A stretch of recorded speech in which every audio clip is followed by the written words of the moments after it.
We'll do it live. We'll do Okay. it live. We are live right Okay, now. so Let's just I should stop swearing. dive right into the conversation. We got David from Four Corners of the Page. David R. David R. I just realized that. That's great. I'm monopolizing off your success, Thomas. How are you doing? Oh, stop it. I'm doing great. It's finally the sun is out. It was just gloomy. Gloomy. And oh boy, if we weren't doing this, I'd probably go on a walk real quick, but just how it is. Here during summertime, it's like winter. Yeah.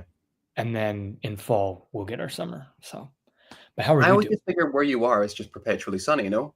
That's Yeah, how I view but it. like we have microclimates, so it's just like this little tiny section of the coast that's just covered in mist and fog. But what about you? How are you? Very And Stephen how's the King. weather there? Well, I was just telling you before we got started that there's very few people I would wake up at 4:30 in the morning for, because so it was basically dark until we just got started. I recently moved to Japan, and I've only been in this house for about 10 days now.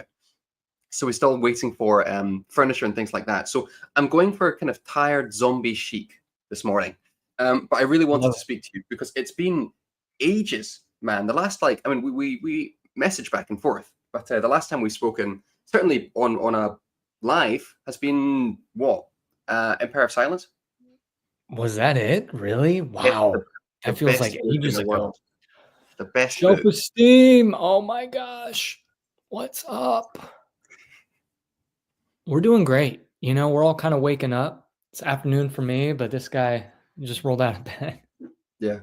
We're playing with fire as well because my kids could wake up at any time.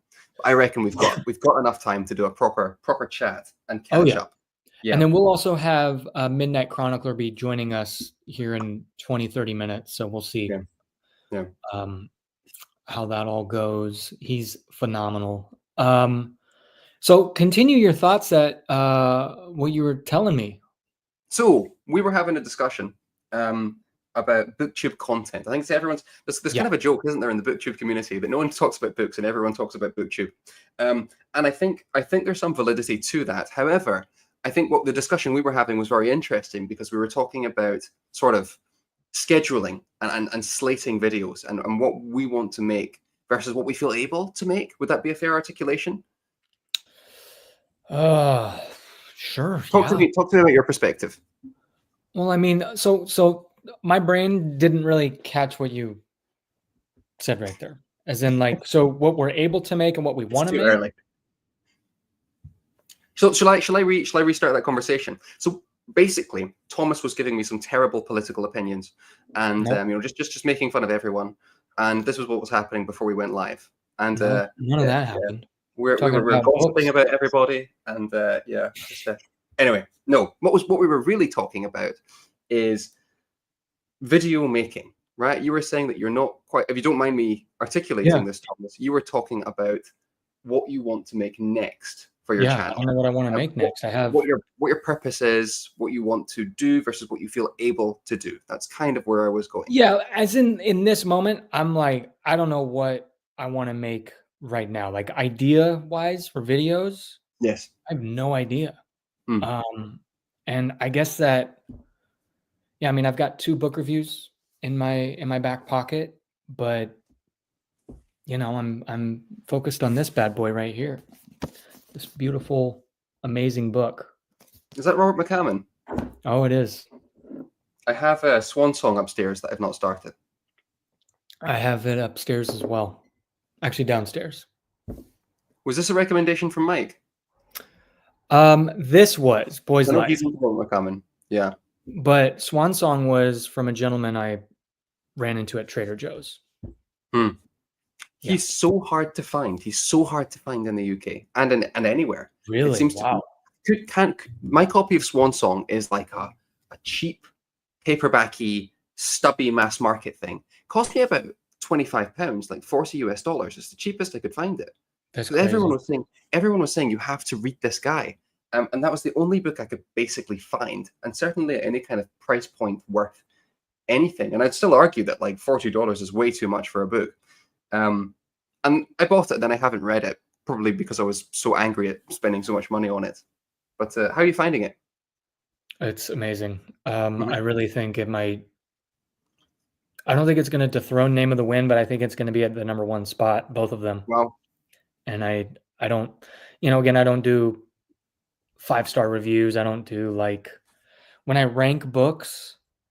Like if I'm going to do my top 10 eventually, I think I can start doing that soon because of how Mm, many books I've read. But I don't really. It doesn't matter where the books are positioned, aside from maybe top 3 or maybe even at just the #1. mhm. Um, but right now, Boy's Life is just it's so good. It's perfect. It's amazing. It's awesome. Yeah.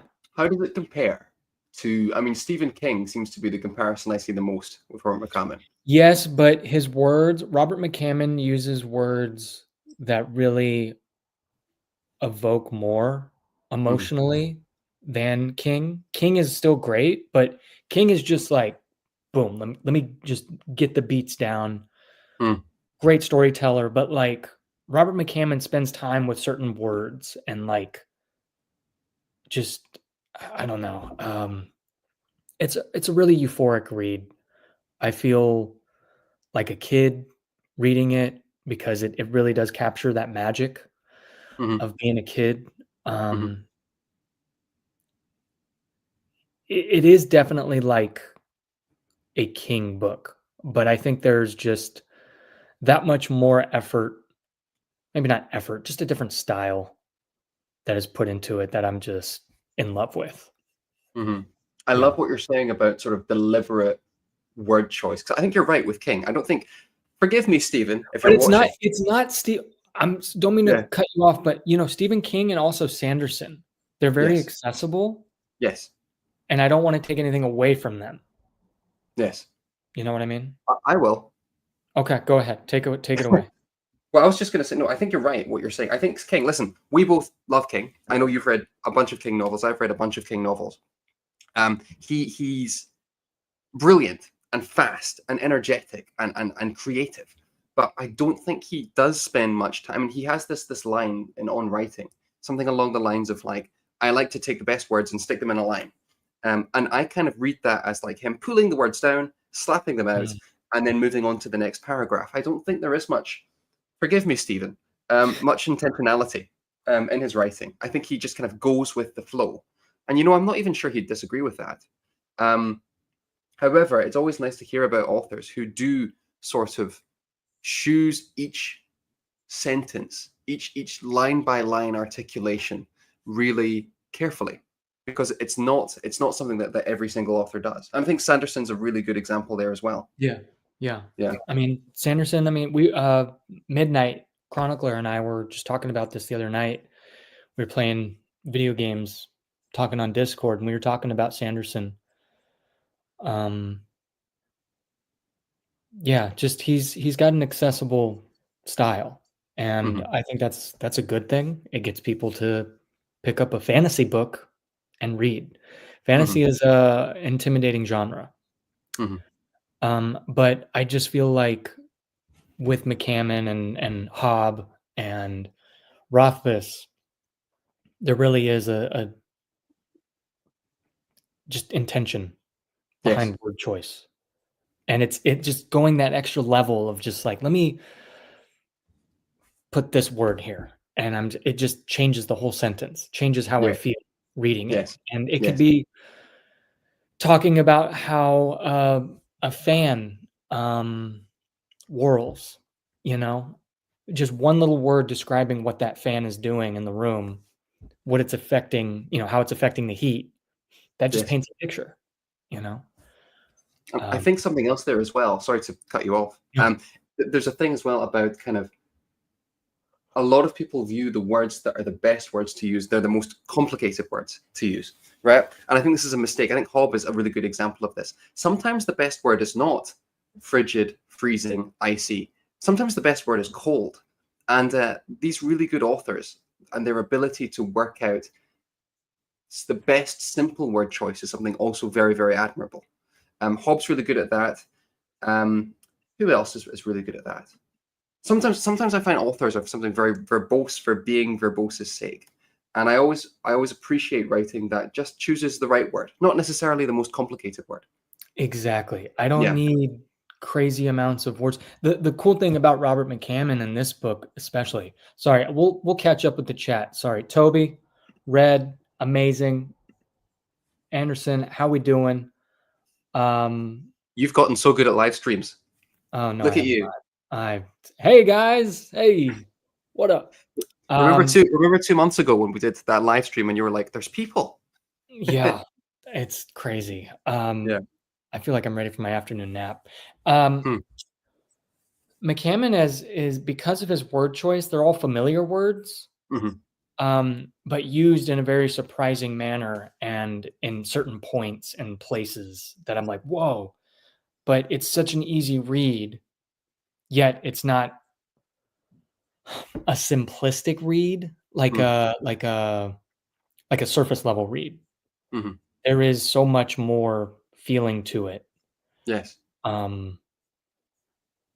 That I love and that I think that I yearn for in books. Yes. And I love it. McCammon is more evocative stylist than King. Okay, I'm not the sharpest tool in the shed. What's the definition of evocative? Is this for me or for Britain? Anyone? I mean, sure. Tell me. I guess evocative just sort of means the ability to create an either emotional or aesthetic reaction. I mean, aesthetic is a big broad word itself, but which writer line by line gets you to feel more is how I would interpret that. Okay, cool, great. Then that's going to be my new word. Yeah, can't wait. I only have like 5 words that I use, and we know number one. You said yearn beautifully about 5 minutes ago. Perfect word choice. Yearn it's like, especially at the age that I'm at, I yearn for specific things, specific, tastes in food and storytelling and just the use of time. Yes. But okay, let's talk to the chat real quick. I know, what is my number one favorite word that I use? Well, I was going to ask you this as well, because this could be interchangeable. Do you not notice that when you're editing your own stuff, you realize that you're using the same words over and over? I use them all the time, and I'm okay with that. Yeah. Because I don't think I need to speak in such, I don't know. I don't have the word for it, but I don't need to speak in these really large, complex words because I want to be able to reach people of all sorts, and you know I it works. Want to get my point across. I mean, people gravitate towards you for that reason. Yeah, ambiguity. But also, there's another word: excited. Yes, I'm so excited. But ambiguity and excited, those are like, I love those words. Yeah. Sometimes I look back when I'm editing stuff and I realize I use the word like appreciative, or I think I use evocative quite a lot. And I don't even realize I'm using them until I've got that clip and I'm editing it together and it's too late. So it kind of is what it is in that situation. But yes, Boy's Life is one of the best coming of age stories of all time, and that's coming from a number one Stephen King fan. But I was gonna just say with Red, what Red said in the second to bottom comment there, Thomas. Not that one, the next one from Red. Well, still, it's a great comment. Evocative is immersion in my head. Yes. Immersion with well-placed words. I guess, yeah. Evoke just means bringing something out. 10K people who are happy with what you make. It's a very encouraging comment. That's what I wanted to say, is that, you're talking about trying to bring people in and getting people excited to read. It's working for you.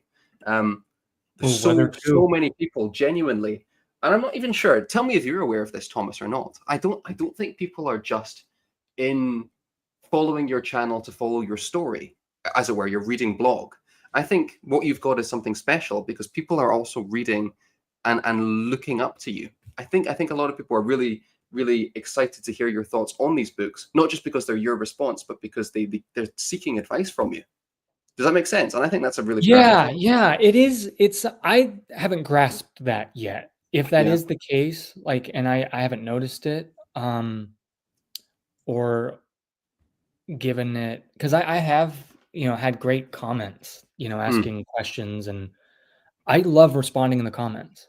I want Mhm. people to know that they're heard and Mhm. that I'm reading your Yes. comments, and I'm hearing what you have to say, because I love conversation. I love Yeah. talking about books, and if someone asks a question about this or that, if it pertains mainly to the subject, I will give the best advice that I can, um, from my knowledge and my perspective. I'm not saying Mm. that I'm a problem solver, but it's like, hey, this is how I approach reading, or this is how I approach this. Mhm. Maybe it could help you out. Yeah. Whether to right here, volition. I like that. Yeah. I love that word because I think people need to understand and maybe take a step back and like, hey, freedom. We have choice, and in the book community, it's easy to get just bombarded with the algorithm of like all these different recommendations.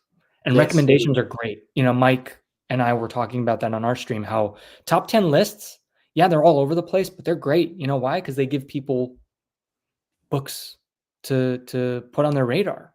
But Yes. it's when that's all the algorithm is feeding you, and it can get a little exhausting. And it's Mhm. like, oh my gosh, I've dug a hole of all these books that I want to read. Where do I start?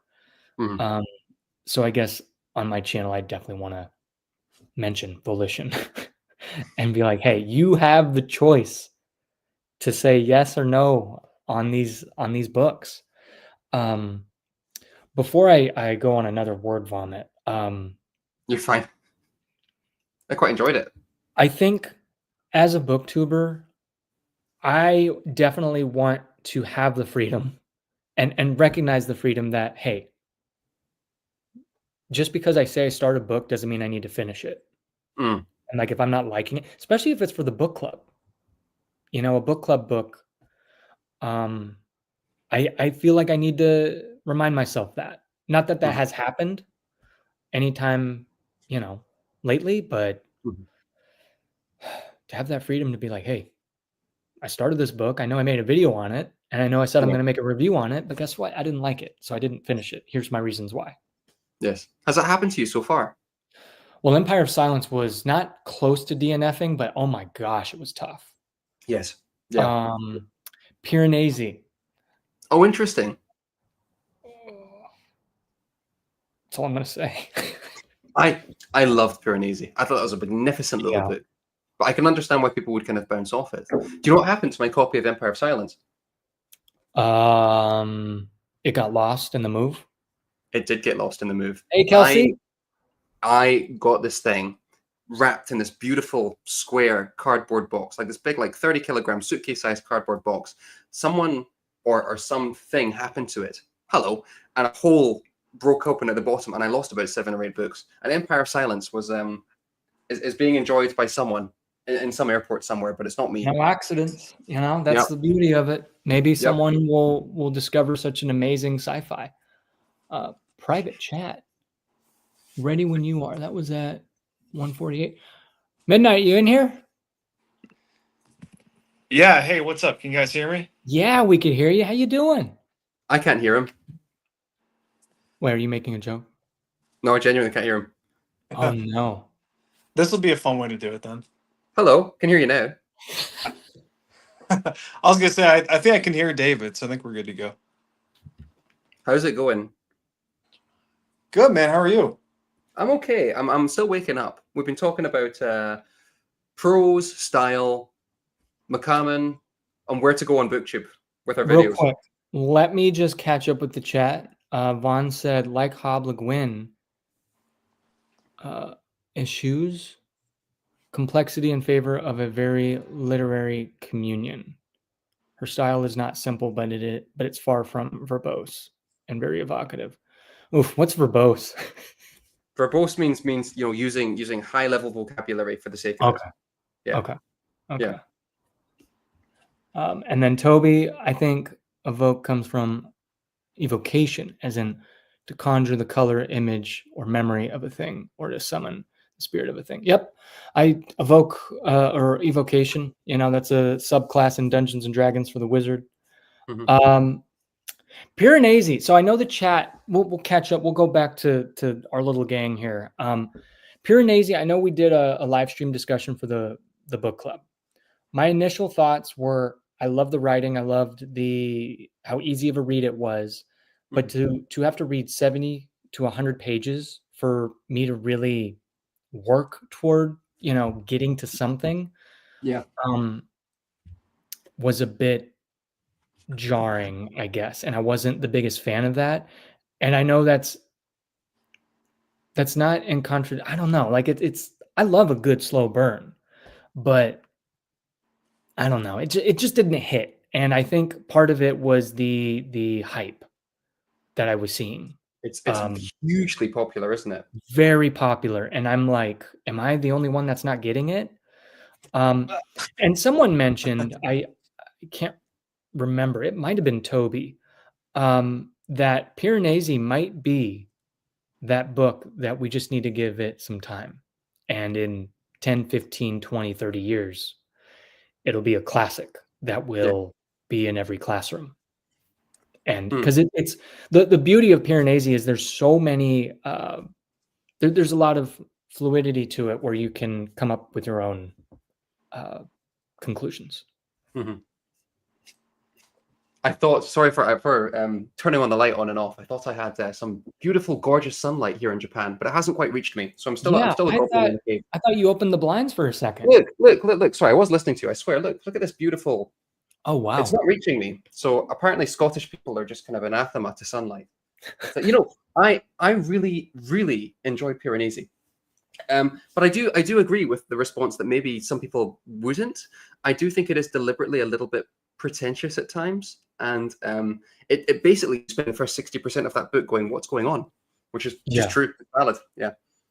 Matt here says, heard Jeff a rumor about the narrator for Dungeon Crawler Carl may be doing a dramatic adaptation of Realm of Elderling soon. Wow. Oh, interesting. That'll be interesting. Matt, how you doing? Matt, wait. Can I say something to Matt? Matt is responsible for me being about 8,000 pages deep into The Wandering Inn. So although I am deeply in admiration of him, I'm also pretty resentful that I am, 3% through the series and probably never going to get done with it. Because it'll keep going. 13 million words. 13 million words so far. Yeah. It's mental. Yeah. Never stops. Yeah. Okay, Midnight. You're so quiet. How you doing, dude? Oh no, we lost him. He really hates The Wandering Inn. Midnight. I'm back, I think. Okay, you're back. How you doing, dude? Good. Yeah, I mean, Wandering Inn, not for me. Like David said, that probably goes without saying. No, I actually can't even speak to it because I haven't read that yet. So should I just butt in, or are you guys ready for me to talk, or do you just want me to chill? Yeah, for a you're bit? here. No, butt in here. We've been talking everyone's ear off. No, I'm kidding, but for real though, it's really, really cool to be here with you guys talking. It's really cool to see Matt in the chat, especially too. As you guys said, he was responsible for the love of some of the things. He's been responsible for making me feel very insecure about the amount of books that I read every year. So appreciate that, Matt. He definitely kills it with that. But no, I mean, speaking of Piranesi, I haven't read that yet, but I'm kind of finding, and I wonder if you guys do too, that a lot of series that I think I'm going to love going in because I heard so much hype from BookTube, I end up kind of not liking it. And I'm getting, I don't know. It is kind of strange because, I mean, Lies, I talked to him blue in the face, Tom, about how much I like Lies of Locke Lamora, but that book, it's got some hype in some corners of BookTube, but not a ton. And it seems like some of the bigger series that people seem to love, I'm just kind of lukewarm on. So it is kind of interesting how that works out, honestly. Yeah.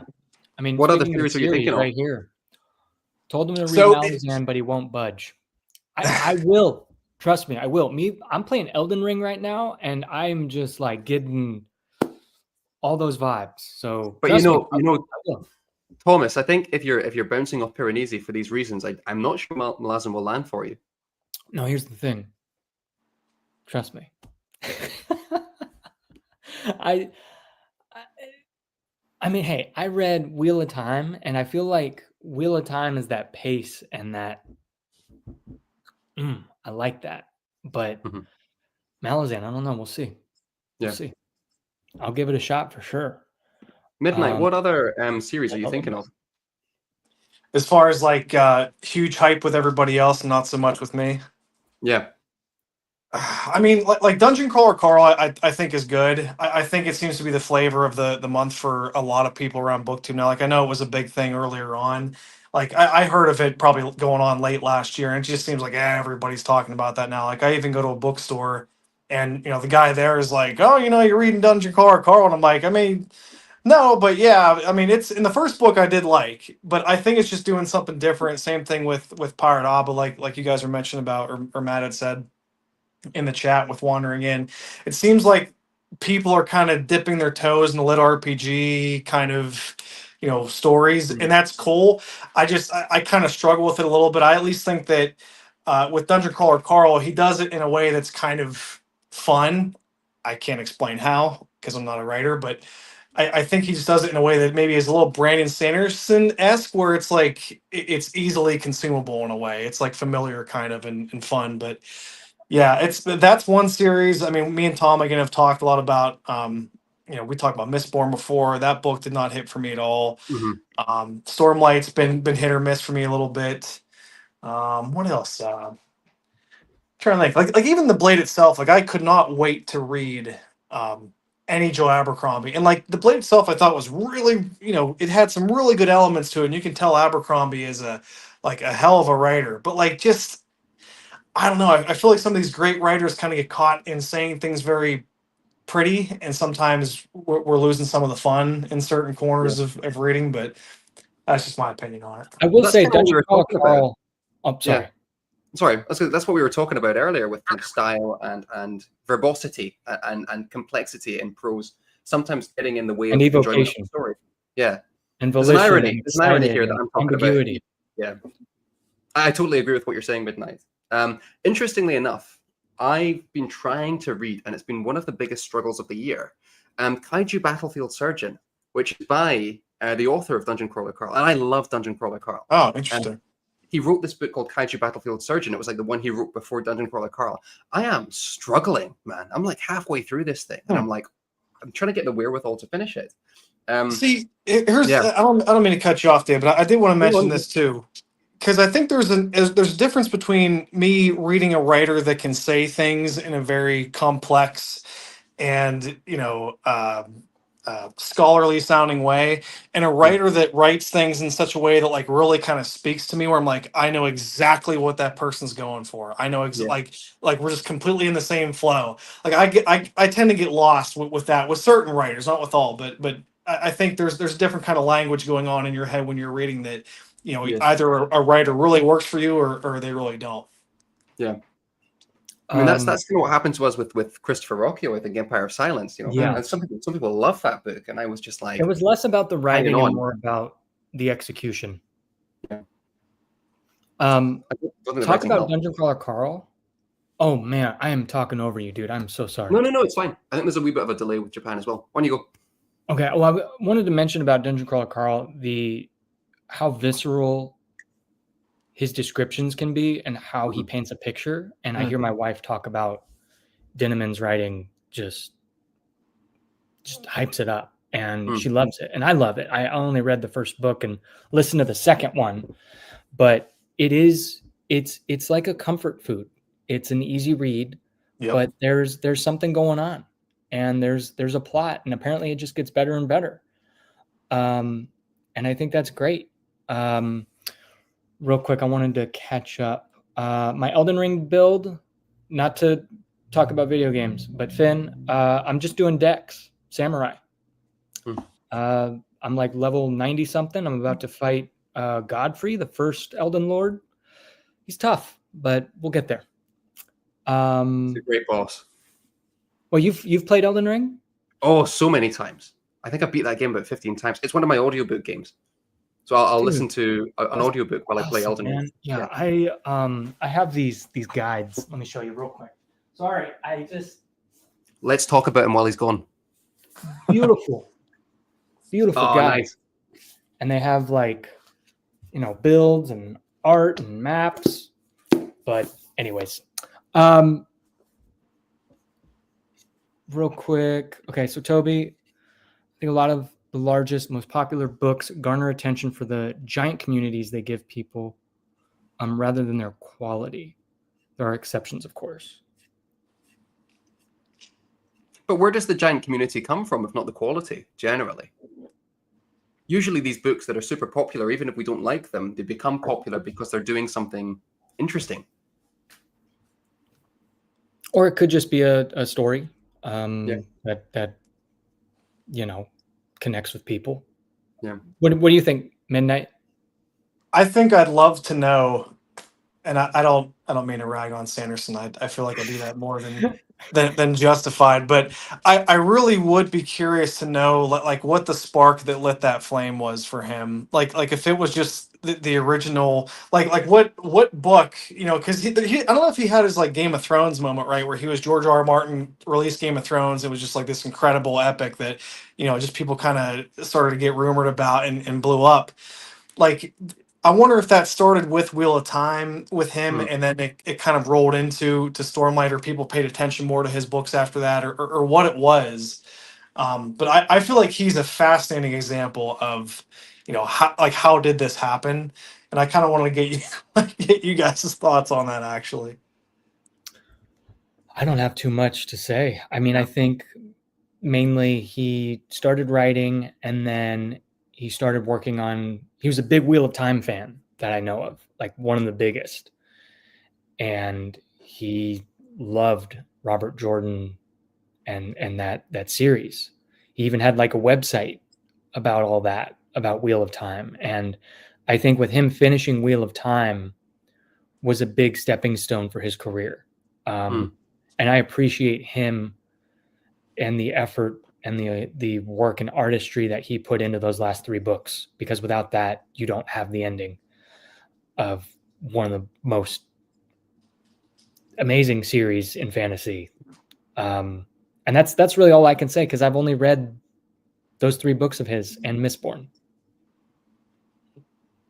I think with Sanderson, he does so many things well that has allowed him. I mean, first of all, we got to be honest, right? He's lucky. That's part of it. Like, there's so many writers of quality that do not have this meteoric, stratospheric leap up. And many people probably of Sanderson's quality just never get noticed. But I do think with Sanderson, he does several things really well, even outside of his writing, but including his writing, that make him jump up high. I mean, The Wheel of Time, huge jump. He also wrote those Infinity Blade tie-in novels back in the day, so that also kind of gave him a lot of connections. I think the man has a lot of connections. I think the fact that he's doing his own sort of MCU and seemed to be, outside of maybe Stephen King, one of the first few like kind of shared universe, really popular writers. Certainly of kind of our Sarah generation. J. Maas does that. I haven't read hers, but she does that too. I think he's also just a brilliant at, and we don't really speak about this as much, I think maybe he's really good. Maybe we do. Maybe I'm not noticing it. He is brilliant at marketing and advertising. Like, the Secret Projects thing was not just good because he wrote 4 books in a year. The way he put that whole thing together, he and his team, really just sort of, turned it into this Kickstarter, which, because it got so popular, became its own sort of generator of popularity. He is really good at not chasing trends necessarily, but gathering more publicity now that people have put their eyes on him. I think he's a really, really clever man. And although his writing is simple, I think he is actually very, very crafty. I think that's an excellent point, and I almost didn't want to bring up the marketing thing, because I was worried that would maybe.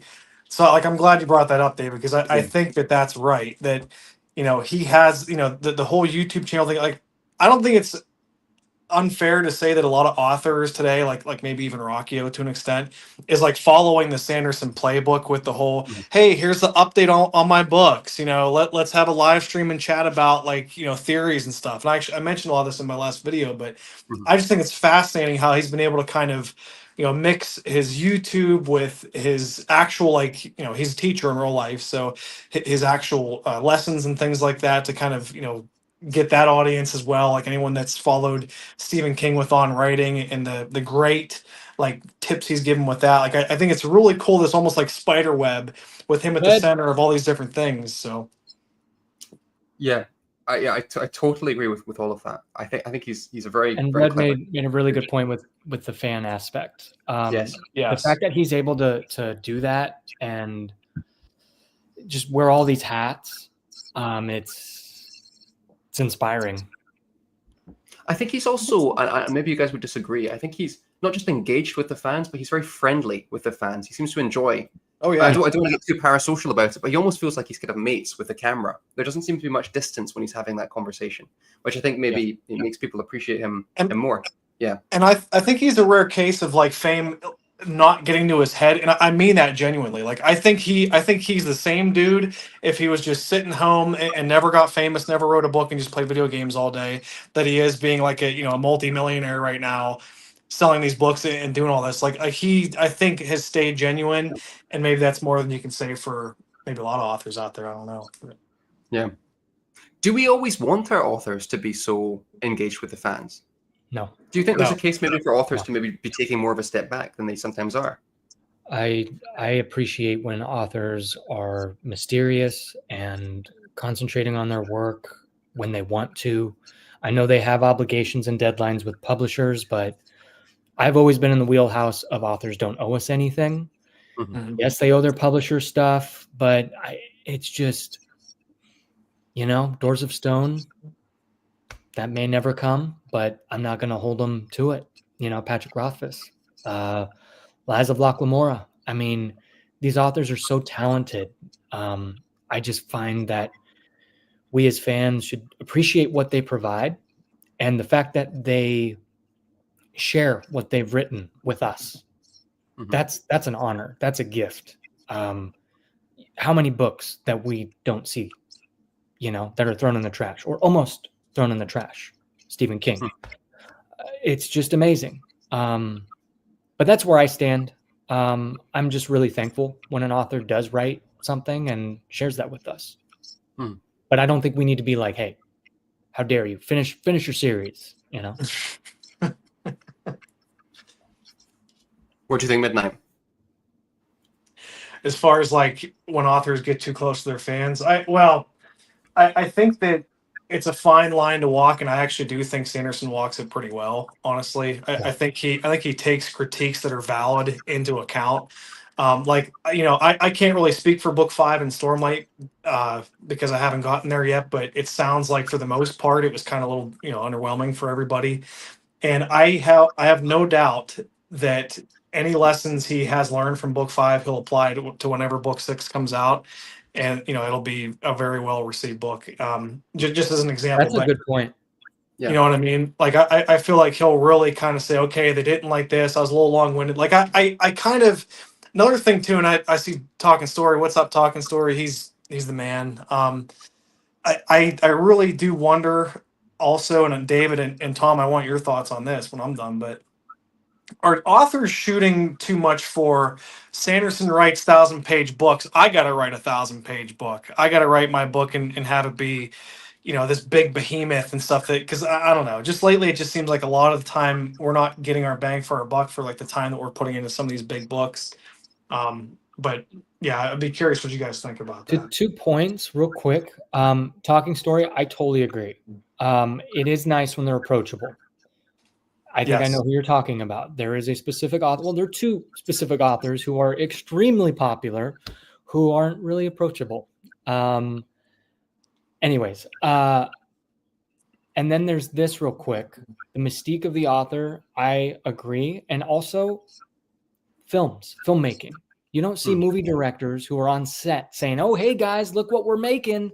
Hey, like and subscribe. Tune in. I'm making Dune Part 3. No, I like it when it's mysterious. And the only time I get to see the glimpse of that film is the teaser trailer. That's just me personally, especially from a creative standpoint. But back to the 1,000-page thing. David, I want you to take that. My bad. No, on you go. No, you go. I want to hear your thoughts first so I can copy them. Well, we don't know what's going on in the author's head. Everyone has their own creative, process. And I don't know if people are getting influenced one way or the other. People write differently. They have different writing styles. Some people outline, some people don't. People have different editors. It's different. And also publishers might influence page count, covers, that kind of stuff. So I don't know if that's a thing. Have you noticed books being bigger for the sake of being bigger? I think you're right. I think it's case by case. I think another thing to maybe add to this conversation in terms of book length is, like, we're in the sci-fi fantasy space generally, right? So it's like, and most of these, Boys Life notwithstanding, these are series. And one thing you always spot about series is book 1 is this big, book 2 is this big, and suddenly you get to book 6, and it's like you have to carry it around in like a shopping cart or on a backpack, right? And sometimes I wonder that when we get to like books 4 and 5, if authors have begun to stop doing that rigorous editing process that maybe they were doing with books 1, 2, 3. Same thing with music albums, right? The first album of a band is always this immaculate, very careful thing. And often with bands, by the time you get to their 4th or 5th album, they're kind of cranking it out. And that is something I'm constantly aware of with a series, is the author giving the same level of attention to detail in book 5 that they are in book 1? And sometimes this is because of marketing pressure and deadlines and things like that. It's not always the author's fault, but kind of maintaining the quality of a series is something that I think is really important. And sometimes, not always, you can have intimations of whether that's happening based on the editing of further books along in a series. I don't know if you guys would agree or not with that. Midnight? Yeah, I think it's a great point as far as is the author or whoever that the creative in this case is, like, do they have the same attention to detail? Do they feel the same back against the wall kind of thing as their series goes along? I think it's an amazing point. And I think the answer probably, as you guys would think, is yes for some and no for others. And I think the lucky ones maybe go into a series already knowing how it's going to end. Yeah. So maybe, if they find out that their first book does well, that tends to unlock more of their creativity, and maybe it makes the next books coming even better. But yeah, it's definitely a case by case basis, obviously. But I think that's a really good point, actually. An example, I know it's still in the same subject matter, but filmmaking. You got Stranger Things season 1, perfection, perfect. That's all it needed to be, a limited series. However, I don't know whose idea it was to continue this story for 5, 6 seasons and spread it across, the holidays. You're milking something over and over and over again. Is it the studio? Is it? I don't know. And then all those damn fans. And then you've got masters like Vince Gilligan with Breaking Bad and Better Call Saul, 2 perfect series that don't overstay their welcome, that are carefully crafted with quality, and it doesn't seem like they're making it for the buck or for the sake of pleasing the fans. But writing is also different. You've got popular writers, you've got popular genres that are in right now on Book Talk and BookTube. Maybe that's a thing. Maybe not page count, but genre. Like, hey, romance. That is very, very popular. It's everywhere. I mean, it takes up a whole corner of Barnes and Nobles. And they're all very similar in cover color and artwork. And they're all different authors. So there's that too. Maybe not page count, but also the stories that are in. I think there's also, I mean, you just articulated this so well. The artificial, I mean, it's all artificial, but the artificial extending of a story because either the audience or influencers, not influencers like Book Talk, but like literally like people who are funding these things, say give us more. I think another good example is Squid Game, right? Like, I really enjoyed Squid Game season 2 and 3. I won't spoil it for anyone. They were fine. They were good. But I remember finishing Squid Game season 3 and going, why did we keep going with this? Like season 1 was a perfect, well-crafted, complete, cohesive story. And clearly this thing blew up. and someone at the top said, "We need 2 more seasons of this right now, please." And you can kind of tell, at least in my opinion, you can kind of tell. Yeah. That's a really good point, John. With BookTube. Yeah, I couldn't. Midnight, were you going to say something there? Sorry. No, yeah, you're good. It's so much different now too. You have to think, because so many people online are privy to like everything going on behind the scenes with so many things. Like back in the day, people had no clue like how the sausage was made or what studios were thinking and stuff. And I can't imagine the amount of pressure. Like as soon as you know, like the Squid Games thing, which is a great example, that blows up. Then when I saw that season, I'm like, well, that's got to be it. How are you possibly going to make a second season out of this? But they find a way. Like I can't imagine the mounting pressure if you're that creator to know that people online are crap talking it, saying that you can't make a second season. The thought in general just to make a second season is going to be a challenge. So yeah, I mean it's really, I can't imagine how tough that's got to be. But even I was going to ask you guys too. It seems to me that one amazing thing about BookTube that I don't know if we talk about enough is that, especially in fantasy, it seems like you're absolutely spoiled for choice in reading. And I don't know if you get that as much with TV shows and movies anymore. Like I know superhero movies, for the most part, you got a good one every 5 or 10 superhero movies, for instance. Whereas with this, it just seems like we have so much incredible content coming out that it's just like the spoils of doing this hobby, I think is amazing. I'm curious if you guys feel that way or not. Real quick, I think we are getting just a hint of reverb on from Midnight onto David's audio. So that's my mic. So well, not your mic, but just your speakers. So maybe if I do this, how's that? Down the volume just a little bit. Yeah, can do. He's actually speaking in a cave. Is what's happening. Yeah, guys, my candles are keeping me. Yeah. Okay, you take it away, David.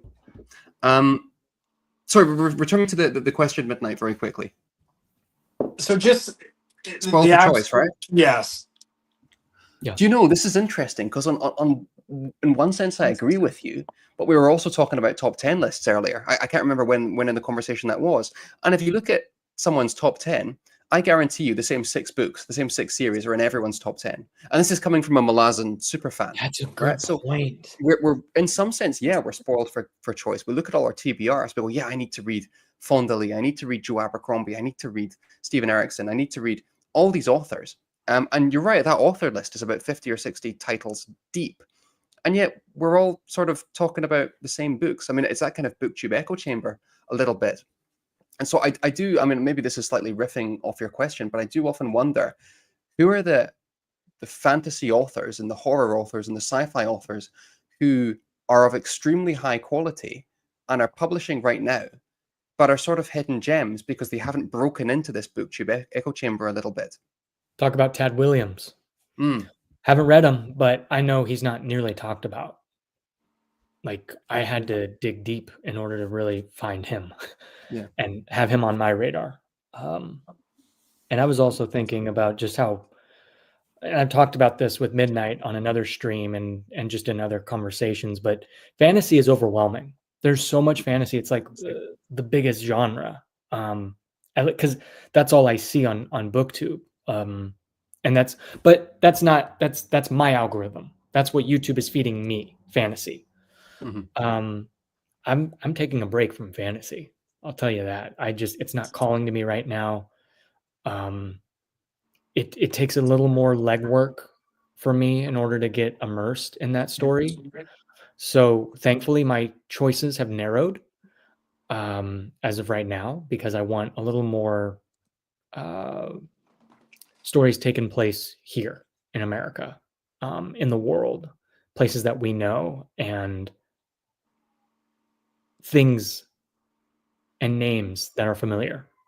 So for me, my list has narrowed a little bit right now, but there's a lot of choice, but that's not a bad thing. I think it's just how we manage our choices. Anything. a lot of video games out there, a lot of movies, a lot of content, but it's how we step back and really ask ourselves why. Like what do I want to do here, and really be intentional with our time, and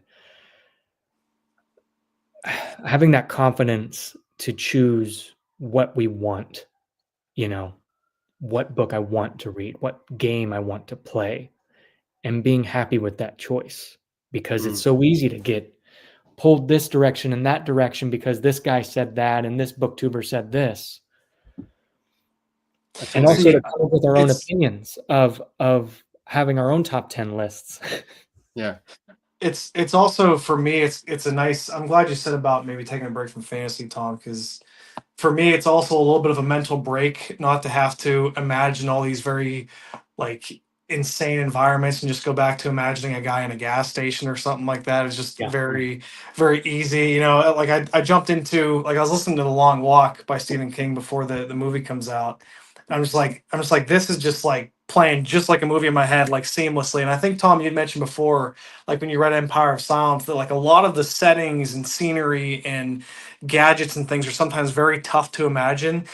I feel that, and I'm actually glad that you were not afraid to admit that, because I almost am sometimes. Be like, I just can't imagine this for some reason, and it's nice to kind of read something a little bit more familiar, I think, sometimes. And yet it's funny with fantasy. Fantasy is so popular that there are plenty of familiar signposts in fantasy. Magic. Okay, I can envision a beam of arcane light. Maybe you envision it differently, but I can picture arcane energy, maybe. A tavern, we're definitely going to picture different taverns, but we know what a tavern looks like. A castle, grasslands, and hills and a setting sun. I don't know. The budget for my imagination must be pretty low, because I've had the same tavern appear in like Wheel of Time, and also like, I don't know, Lies of Locke Lamora and other books so far. So I don't know. That's maybe that's a me thing, but it's sorry to talk over you, Midnight. I'm just thinking, like, when you walk into a bookstore, I had this the other week. You walk into a bookstore as like someone who primarily enjoys sci-fi fantasy, and when you go to the sci-fi fantasy section, and it's one shelf, or it's one kind of stretch of shelves, and sometimes I think we forget to look around and realize that the genre that we primarily read is about 3% of the whole bookshop, and there's so much depth out there that sometimes I worry that I'm missing out on, because my TBR is mainly sci-fi fantasy. Yeah. What books are you guys planning to get to next, if you're maybe potentially moving between different modes and genres? I'm done reading. I'm playing video games for the rest of my life now. Absolutely. I'll tell you this. I have not been reading as much. I have not picked up my book as much because I have been playing Elden Ring on my free time from work. It has been a blast. It's taken up my time, and I'm okay with that. But right now I'm still on Boy's Life, and when I'm done with that, I will be reading All the Pretty Horses by Cormac McCarthy, because I've been wanting to try out his style. Someone mentioned way back up here, basically asking why I chose All the Pretty Horses. Just from the research I've gotten, done, I've heard that it's a good book to start with his within his library. Who's that by, Tom? Cormac McCarthy? Cormac McCarthy, yeah. It's Cormac McCarthy. Okay. He's speaking of writers who are very, very intentional with their word choice. That's McCarthy, both in terms of the simple stuff and the complex stuff. He's very talented. He only did about, there's stuff that's come out about him recently that we won't get into, but he only did about 2 interviews, I think, throughout his whole life, and maybe there was a reason for that. But also, one of the interviews was with Oprah, and it was right at the end of his life. So there's very, very scant information on him. He's a brilliant line by line writer. I don't mean for us to go on a Cormac or McCarthy not even for him, but Larry McMurtry. Do you guys read much of him, Tom? I know you talk about Lonesome Dove a little bit. Haven't read anything yet, but I plan on reading Lonesome Dove later. So good. Do yourself a favor, or yourselves a favor. Maybe David, I don't know if you've read it already. Maybe you know about this, but I was flipping through a copy that I grabbed the other day for like $2 from a local library, and the beginning, I don't know what you call that. Like, so you're flipping through the first couple of pages, and there's almost like a dedication or something, or an author will pull like a quote from a different author before the book actually starts. Lonesome Dove has probably the most inspiring, like amazing, whatever that is, before the book starts. Again, I don't know if you guys have read it before. It's like I won't. I don't know if I can spoil it. I don't know if you want me to read it, but it's incredible. I recommend reading that. So it's his words, like it's a no. He copied I guess another author or like a historian named T.K. Whipple from something called Study Out the Land, and I read it and I was like, oh my god, that is just like incredible. Like just it's just a paragraph. It's like 3 or 4 sentences, but it's amazing. Okay. All right. I do one thing about a subject that we talked about is the mystique of the author, just having them, hey, let's keep you in the shadows in your dark room with your typewriter. Like, I love that idea of just like, I don't know what you're working on. And that's why it's such a treat to see a forward, an author writing a letter to you, the reader who picked up the book. It's just like, wow.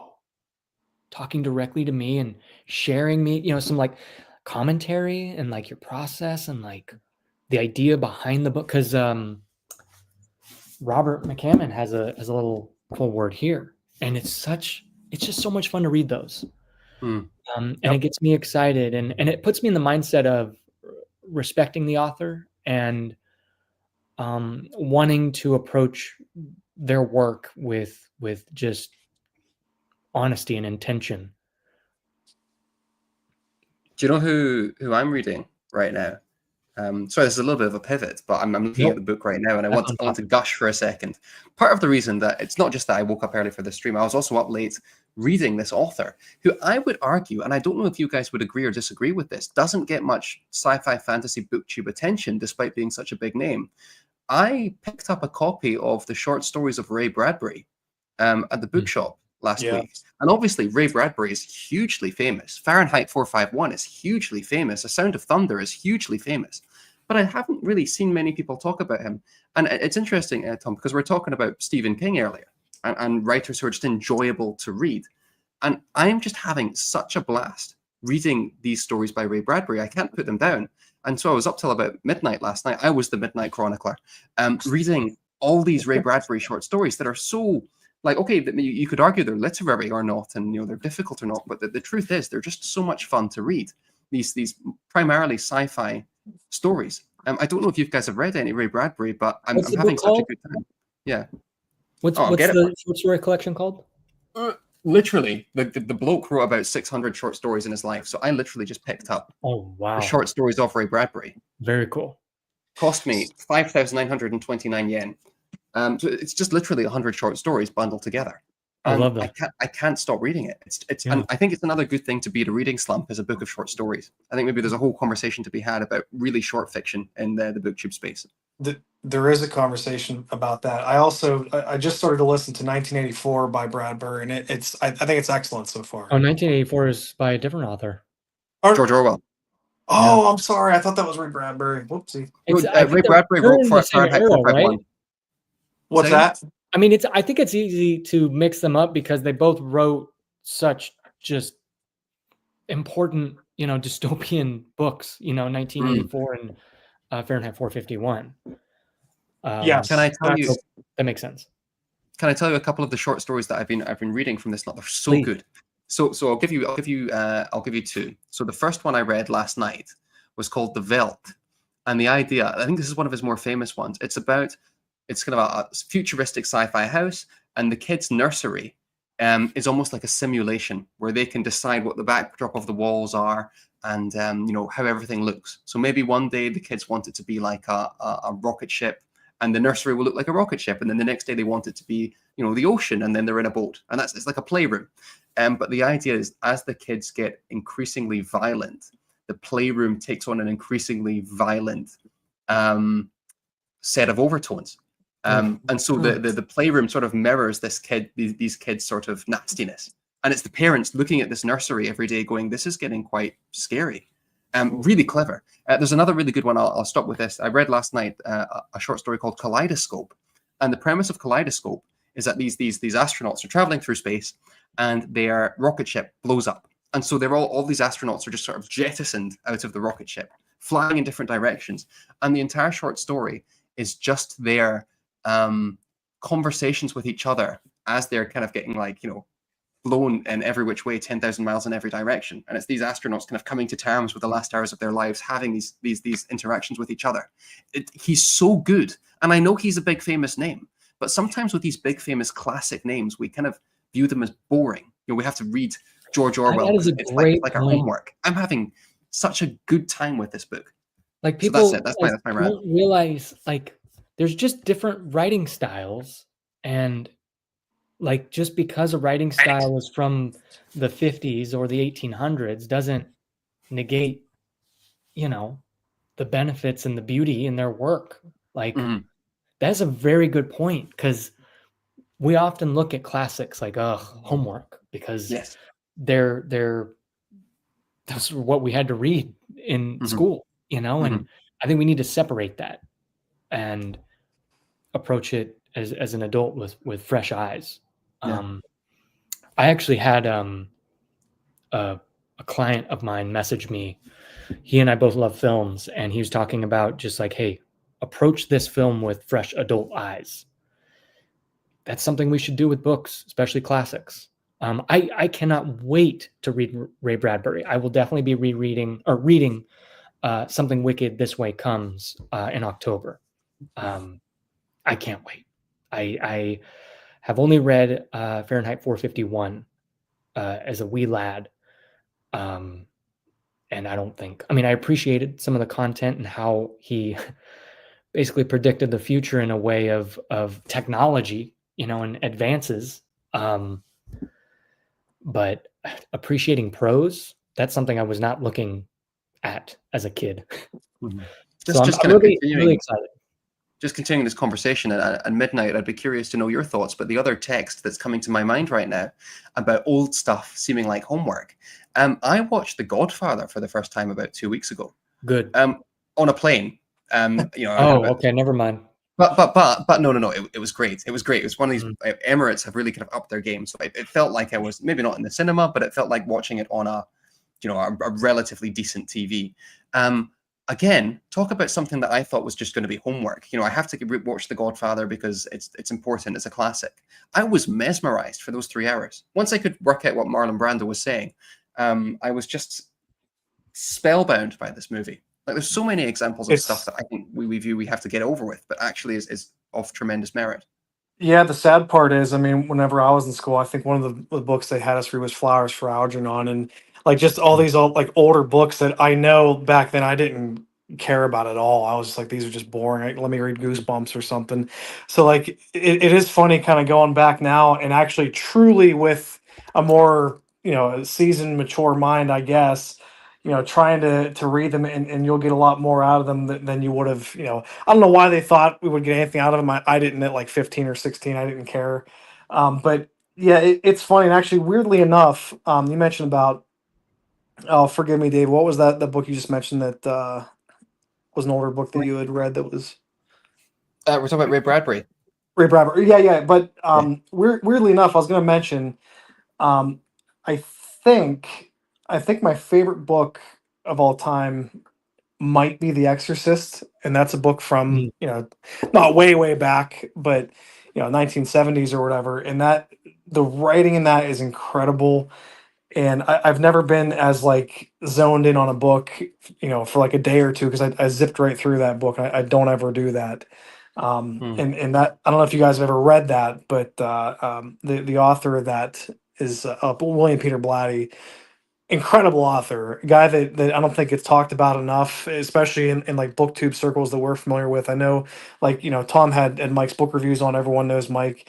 He's expressed a lot of love for that book, and I mean, it is just so good. I don't know if you guys have ever thought about reading that or have read it, but I'd highly recommend that.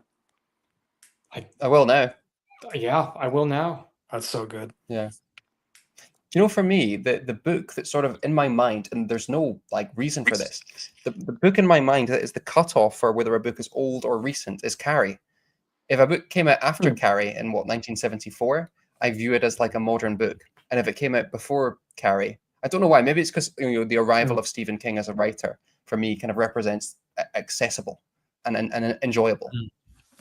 Yeah. I don't know. It's tough. I mean, Toby made a thing about, like the books we're reading now, Dungeon Crawler Carl is going to be a classic. I'm kidding. But it's interesting, how it's also sad. I'm just thinking of modern films being made now and how cheesy they all are and how people just don't know the true classics like Godfather that we all grew up with, or that some people grew up with. But yeah, I haven't read The Exorcist. So what are for you guys the books that have come out, let's say in the 21st century or even the last 10 years, that you think will be read in 50 years certainly by students? And why is it Empire of Silence? Just kidding. Well, it's funny you said that, because I was going to say, I think in like 30 years, Rockio will be seen as like a classic sci-fi fantasy author. And I wouldn't have been convinced of that until I read Howling Dark, because I'm kind of like you guys, where Empire of Silence started great, but then kind of was a chore to get through. But man, Howling Dark is so good, and it's just like it's so much better than Empire of Silence. And I read that, and I'm like, if everyone else is right, and it truly does just get better from book 2, man, this guy's pretty special. Yeah, Toby, I think you're right. That's the only book I can think of right now. Hunger Games, I think you're right. That's a good point. I think Twilight's got a shot, maybe like New Moon or something could have a shot. It's interesting because I don't get excited about certain books that are coming out in the past 10 years. Like 2015, I think is a good cutoff for me, where there is definitely a talent drop off, or maybe just a quality over quantity. I haven't explored too many modern books, but I think, and again, modern in that sense, I don't know what would be considered a modern book, but like 2007 to, like maybe the 90s to the 2007, like those books I like. It's tough. I read a lot of books that have been written in the past, way back. I'd say maybe two things to that though, Thomas. First of all, Midnight, your sarcasm didn't come across very well with the black screen, and I thought you were serious about Twilight, and I was about to have an aneurysm and a heart attack simultaneously. No, I was being serious. What? No, I was being serious. Second of all, Thomas, I think maybe regarding the modern stuff, maybe quality versus quantity thing, I think maybe something to recognize there is that 100 years ago, there were lots of bad novels being published.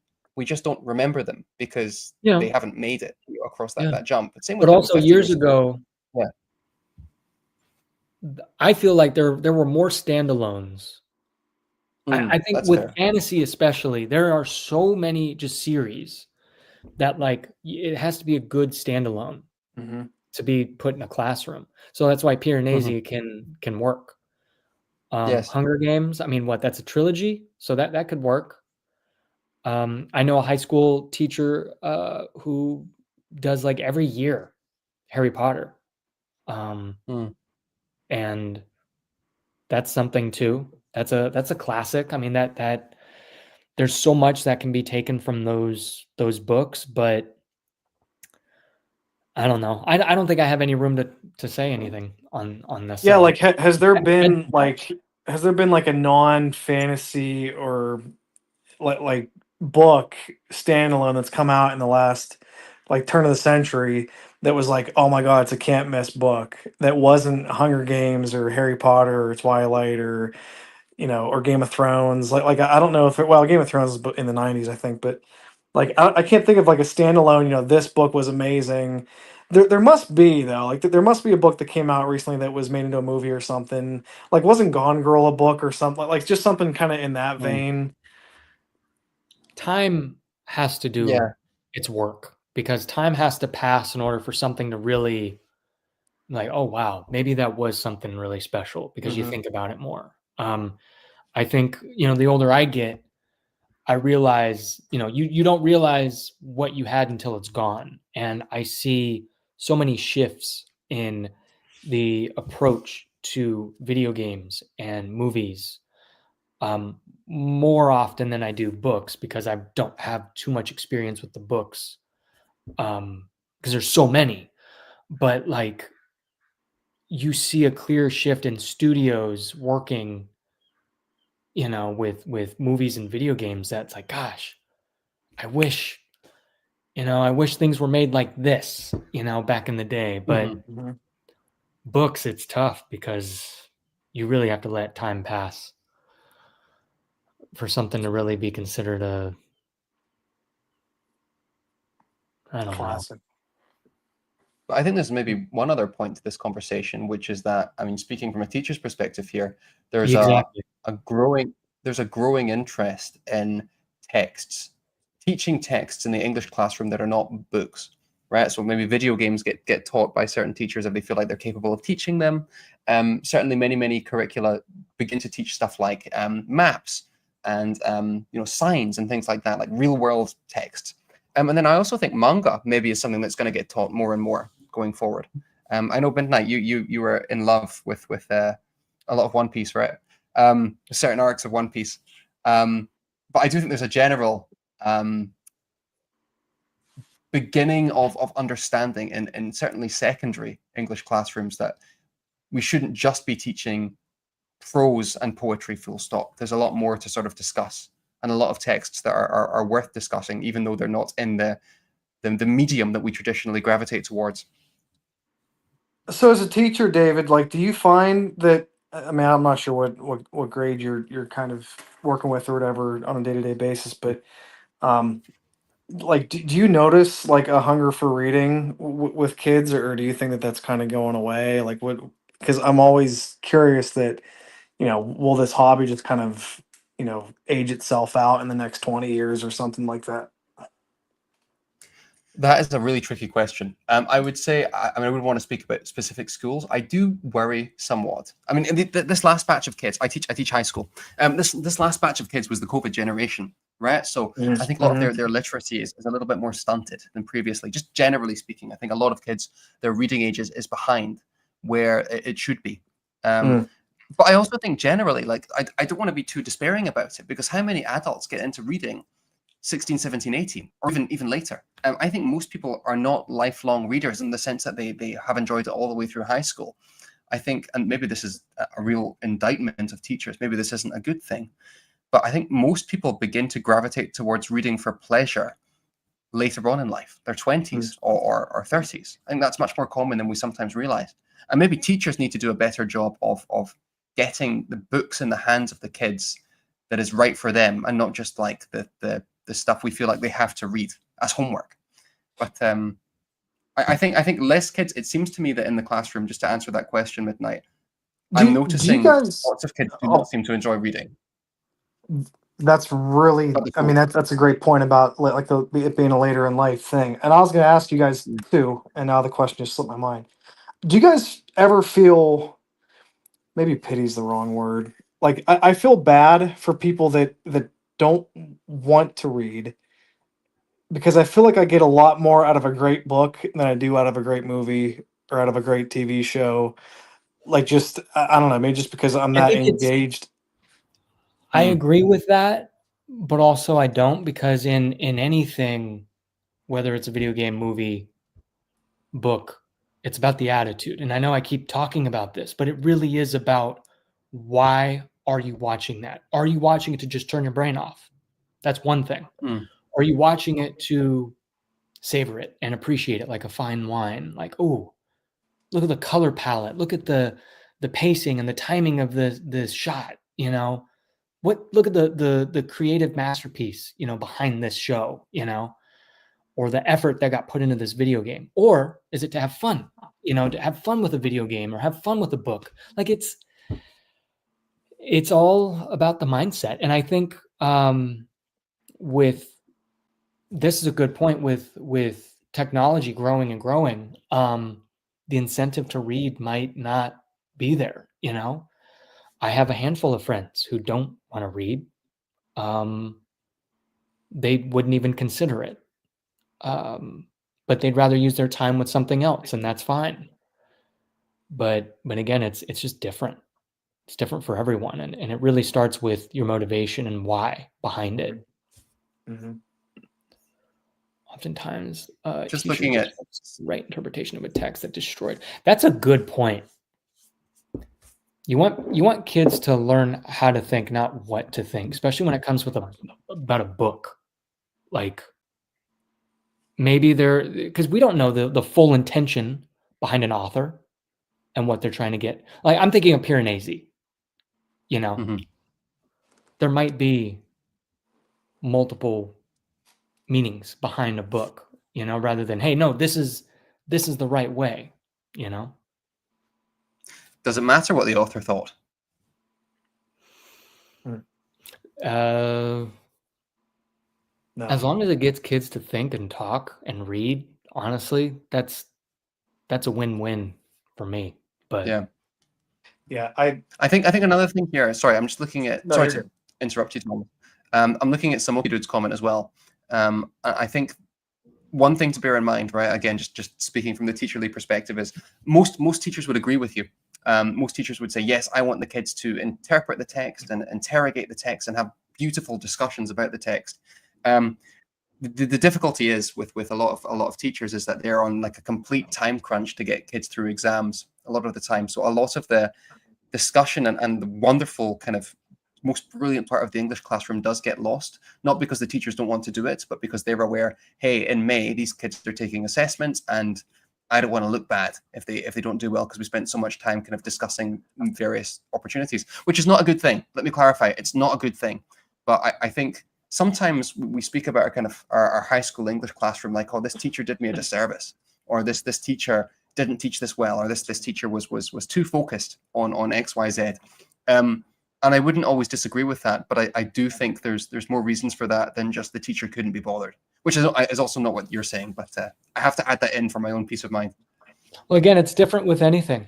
Growing up, yeah, as an adult, you don't know what you had until it's gone, but not really that. It's more so lessons that my mom taught me growing up hit more and more when I realized, you know, the reality behind it as an adult. You know, when things hit, you know, as a 31-year-old, like the lessons are going to stay with me more and I'm going to recognize them more because I'm older and I understand it more. So in high school, when I'm forced to read these books, I might not appreciate those books at that moment. But as I grow up and I maybe come back into reading, I might appreciate them more because I have 10 plus years of growing up and maturing. I love Toby's comment there as well. Teachers as dungeon masters. That's really interesting. Where's it at? Okay. Yeah. And yeah. I was actually going to. I know what you're saying. Yeah. I was going to mention that. Later in life, thinking about teachers like dungeon masters really puts into perspective the effort, interpretation, classroom climate. Not everything has to go to plan or controlled. Yeah. I was thinking of that as well. And like, again, I'm not a teacher, but you just don't know. You don't know the time crunch. You don't know the flexibility that teacher might have. Every teacher, just like every author, every creative, you know, has a different approach.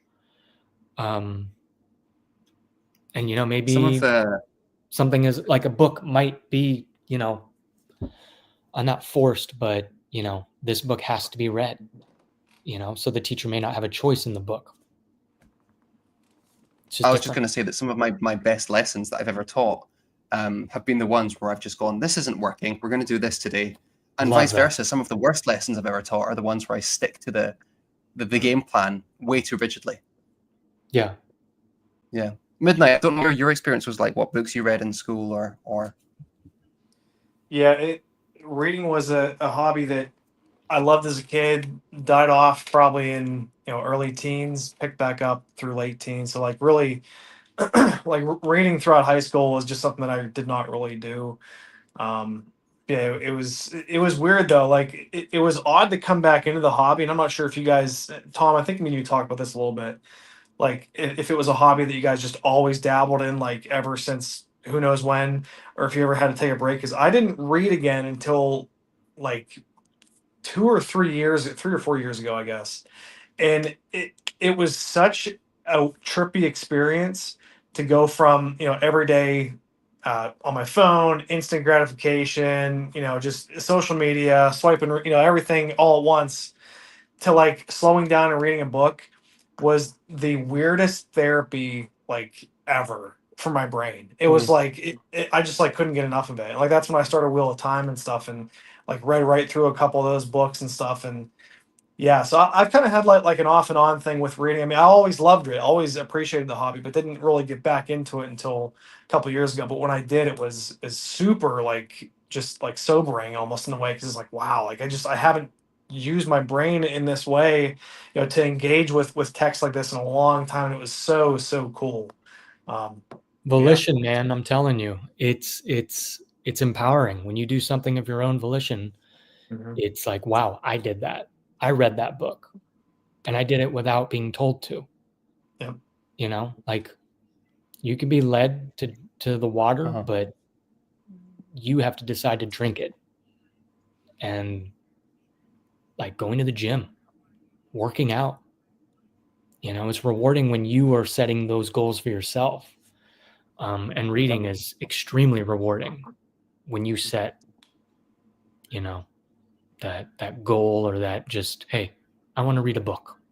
But it's also way more rewarding, Tom, like with what you had actually said in one of your videos recently, which is like not making it a race and not making it Yeah. I want to get this many books done. And I didn't care about that stuff whenever it seemed like I plowed through more books whenever I didn't really care what was coming up next and just was reading for the enjoyment of it, rather than kind of now in the expectation of, okay, I got to read something else. Okay, I want to jump into this, jump into that.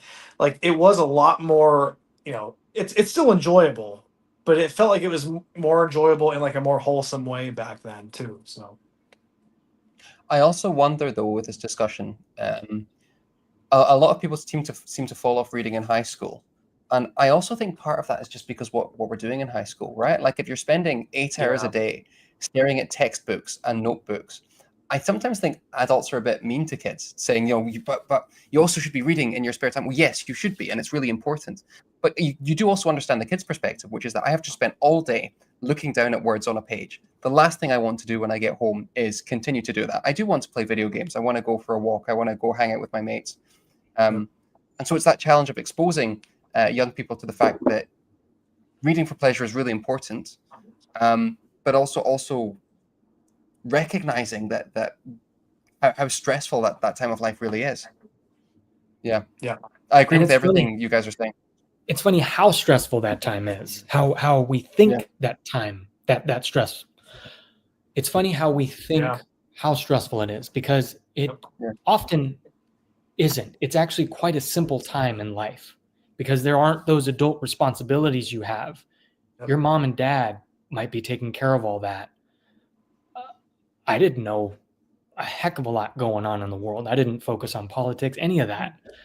I just wanted to do my homework, hang out with friends, play video games, But, with these assignments and these deadlines, that's like the only stress that I had. So that's a very good point also with text. If all I'm doing is looking at text, do I really want to read a book?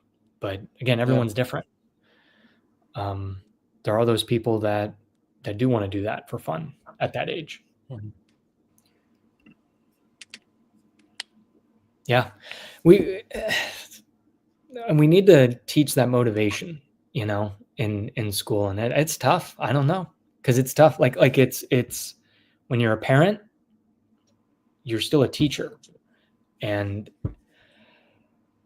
I'm not a parent nor a teacher, but if ever I have kids, that's a responsibility I have, and I think it's very important to Here's a question. encourage. Yeah. Sorry, I didn't mean to cut you off. Nope. Tom. Here's a Go ahead. question. What, and you guys might have talked about this before I jumped on, actually. What kind of impact, positive or negative, has BookTube had on your reading? Thomas, on you go. Okay, sorry, I was looking at the comments. Ask the question one more time. BookTube, positive and negative impacts on your reading, if any. A lot of booktubers tend to say that their reading goes down after they start a channel. I've heard a lot of people say that. Yep, mine has. Yeah, mine has definitely. And I'm okay with it. I've been reading this book for I don't even know how long, but I'm okay. I'm all right with it.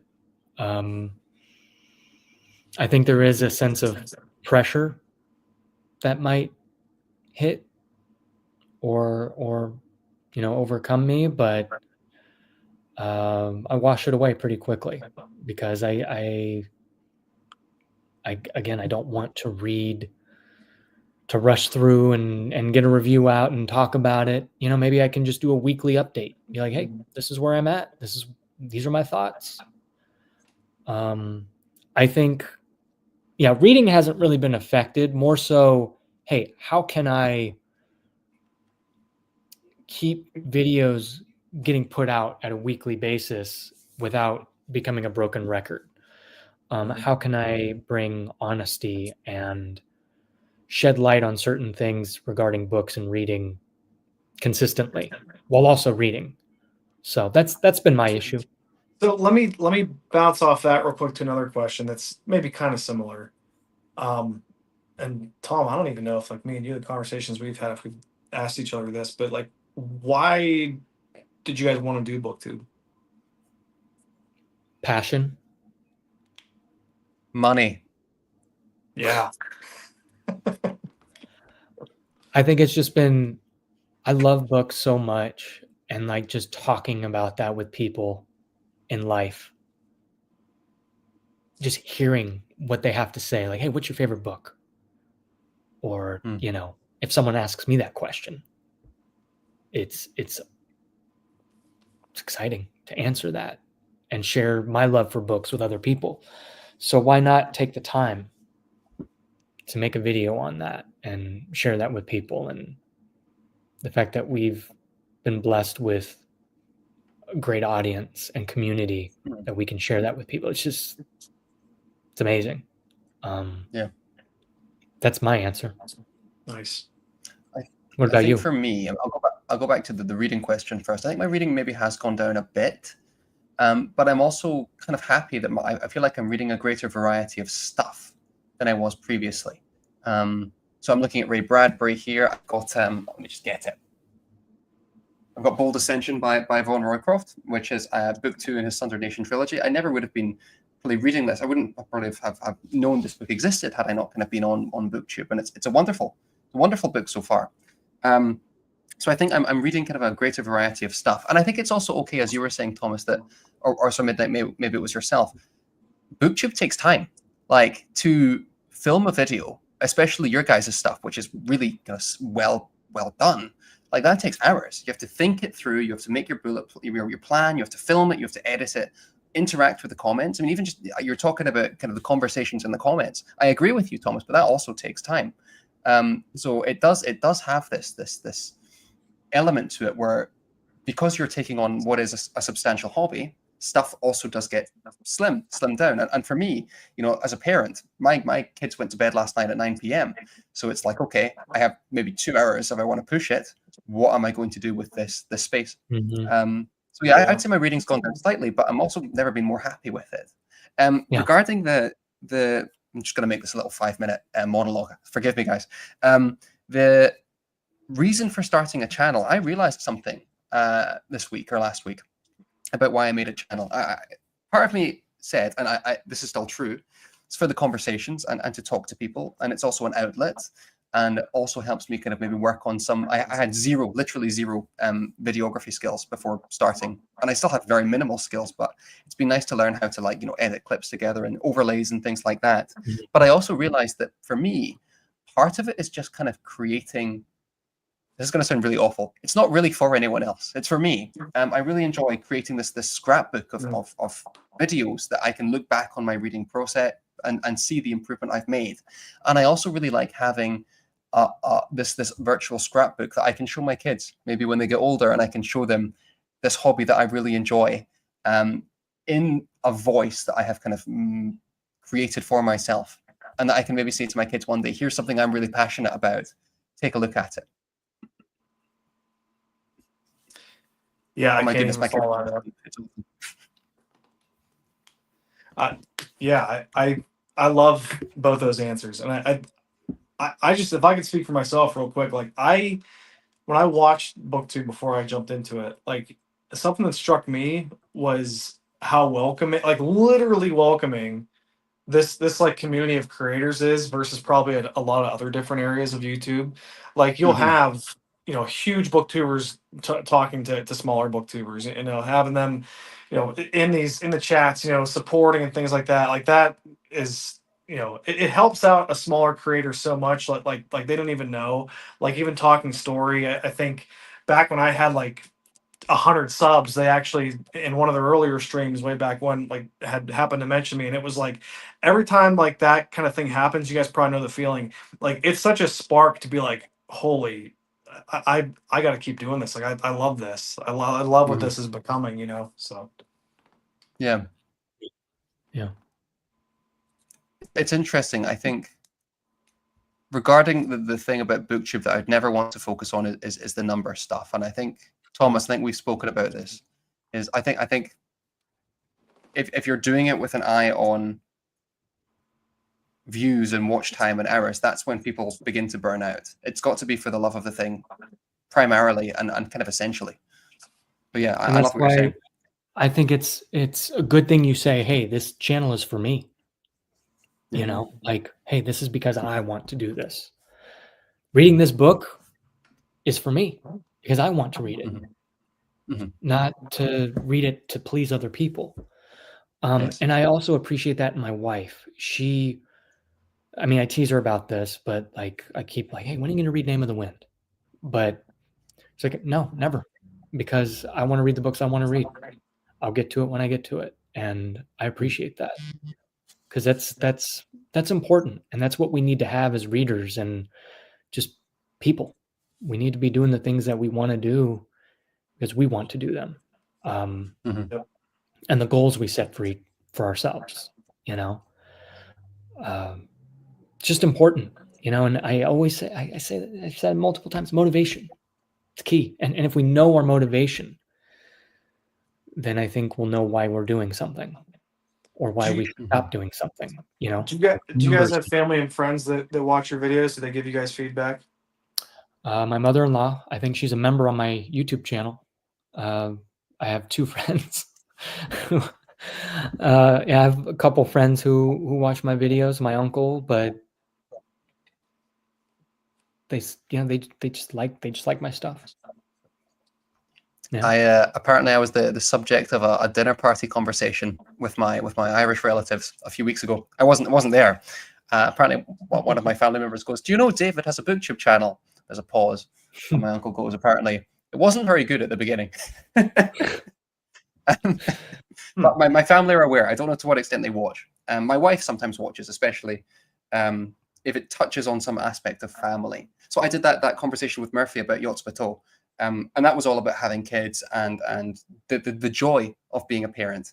And my wife, my wife reached out, like she doesn't live with me. My wife told me that she really enjoyed that conversation and that kind of stuff. So yeah, depends on the video, I think, as well. Yeah, I was just mentioning that because like I know like my family and my fiance just like huge supporters, and like definitely whenever I put something out that I'm not crazy about or whatever, they are great pick me ups and things like that. So yeah, I mean, I could not do a lot of this stuff without them. I was just curious, like what impact that had on you guys. So that's cool. Mm-hmm. Yeah. I mean, it's always nice because, you know, my wife loves reading the comments of my videos, and she just gets excited about all that conversations that are had, and it's great. It's encouraging and it's fun. I love the video you guys did. It was a while ago now. The Dungeon Crawler Carl kind of combined review. Yeah. I just don't know when I'm gonna get back to that. You know, fantasy and sci-fi, I'm like kind of like I'm not in it right now. And we talk about BookTube and how it influences how we read. Maybe it's not influencing how I read, but I'm not reading a lot of fantasy as much right now because there's so much of it that I want to space it out. There's all these other books that are calling to me. So Dungeon Crawler Carl, I don't know. And even Howling Dark, I don't know yet. Maybe not even this year, but we'll see. Yeah. Let's see. Friendships over numbers. I've made so many friends who I've met in person now through BookTube. Yeah, I've so many great friends, and great conversations we have, you know, over books. And I would agree with sorry to cut you off, Thomas. I would agree, and I think Midnight, you said this too. Just the general sense of kindness. I mean, not from everyone. Like, you know, no community is going to be full of just 100% good people. Or you know, no one is an 100% good person anyway. So maybe we just catch someone on a bad day. But I would say personally, from my experience, is that a very welcoming, very broadly positive experience, which was lovely because you don't know that until you get into it. Yeah, it's intimidating. Yeah. Well, how we feeling? Are we ready? You ready to get started with your day? And then Midnight, are you ready to? Whatever you think, man. It's your show, Tom. We can go now. We can go later. Don't matter to me, man. Oh, basically, I'm here until my children walk through that door. But it's up all to right, you guys. let's keep doing. Let's keep hanging. Cool. I just have to use the restroom, so I will be right back. But you guys carry on with wonderful conversation. I'll be back 2 seconds. So, just wanted to mention, David, maybe you've read this, maybe not, but like Thunder Fox in the chat has said, has anyone read Hyperion? That's a series or a book. I believe it's a series. I've heard a lot of things about, have picked it up at Barnes & Noble for like a second and thought about walking out with it, and to this point have not. So I don't know if you've read that book yet by chance. Or it is so good. It is really so good. One of my favorite, certainly science fiction novels of all time. It's very. This sounds pretentious. Forgive me. I am pretentious. It's very literary. Samoki Dude thought it was okay. Yeah, I think people bounce off it for various reasons. It's very, very clever. I think. So if I can pitch, do you know what Hyperion is about? Can I pitch it to you? Go ahead. Because when I tell you the pitch, it's going to sound interesting, right? So here's what Hyperion is about. You have a group of pilgrims traveling towards, they're called the Time Tombs. So you're in this sci-fi universe, and it's kind of a retelling of the Canterbury Tales. So you have this party traveling to this destination, and on their journey they start telling their life stories to each other. So Hyperion isn't really one narrative. It's kind of a book of short stories. Really? Where all the 80% of the book are flashbacks and people telling you their experiences.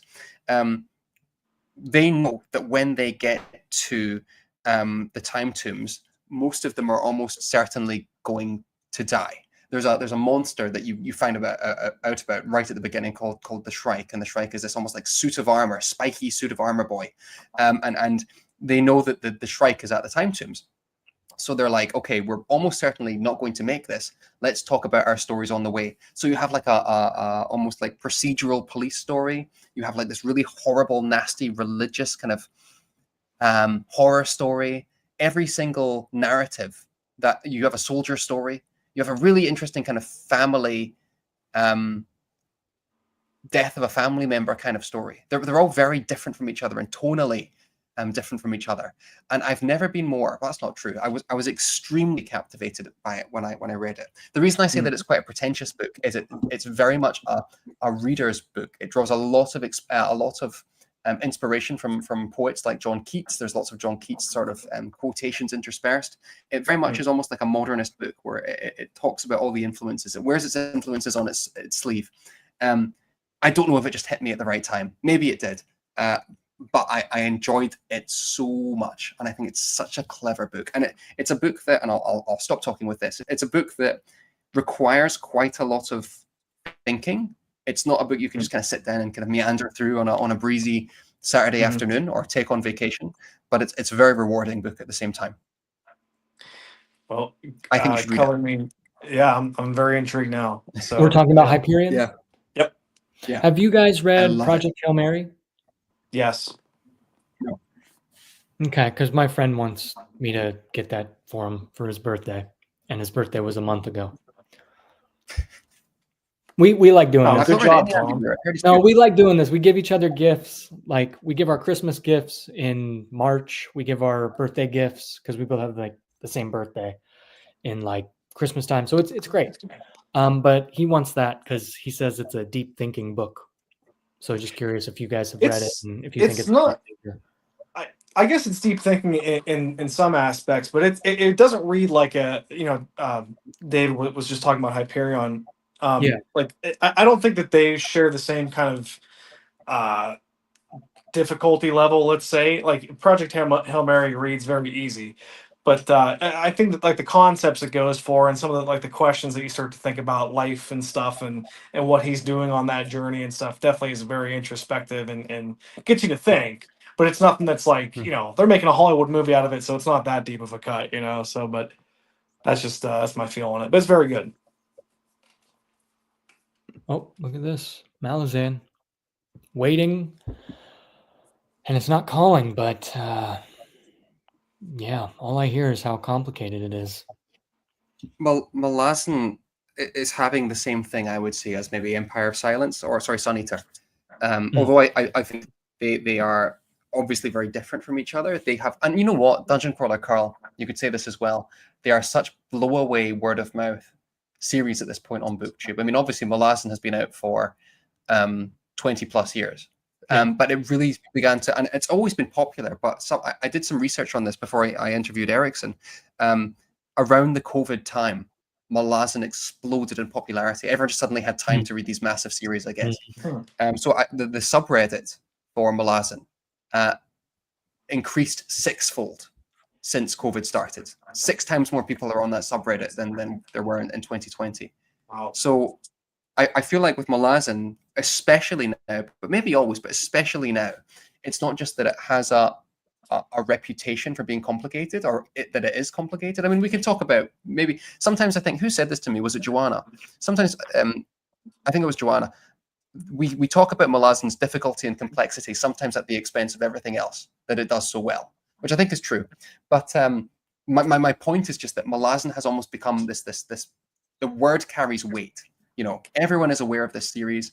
When everyone starts it, I think people are now there's an expectation that they have to, have like really well thought out reviews and things like that because it's such a beast.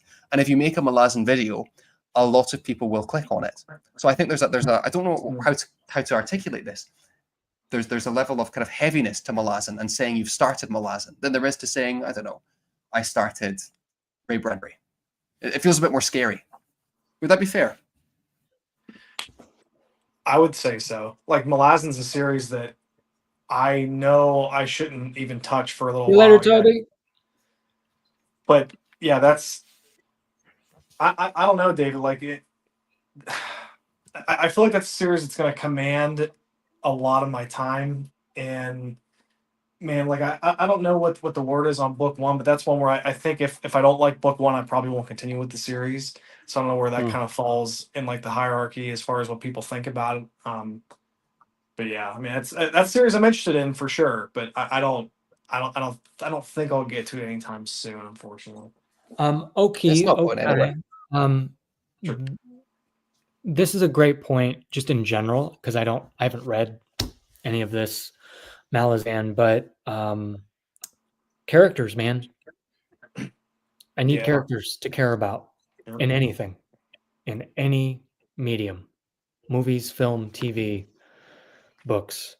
I need characters to care about, because what's the point, because I don't want characters to be just this, the postman to deliver the exposition, so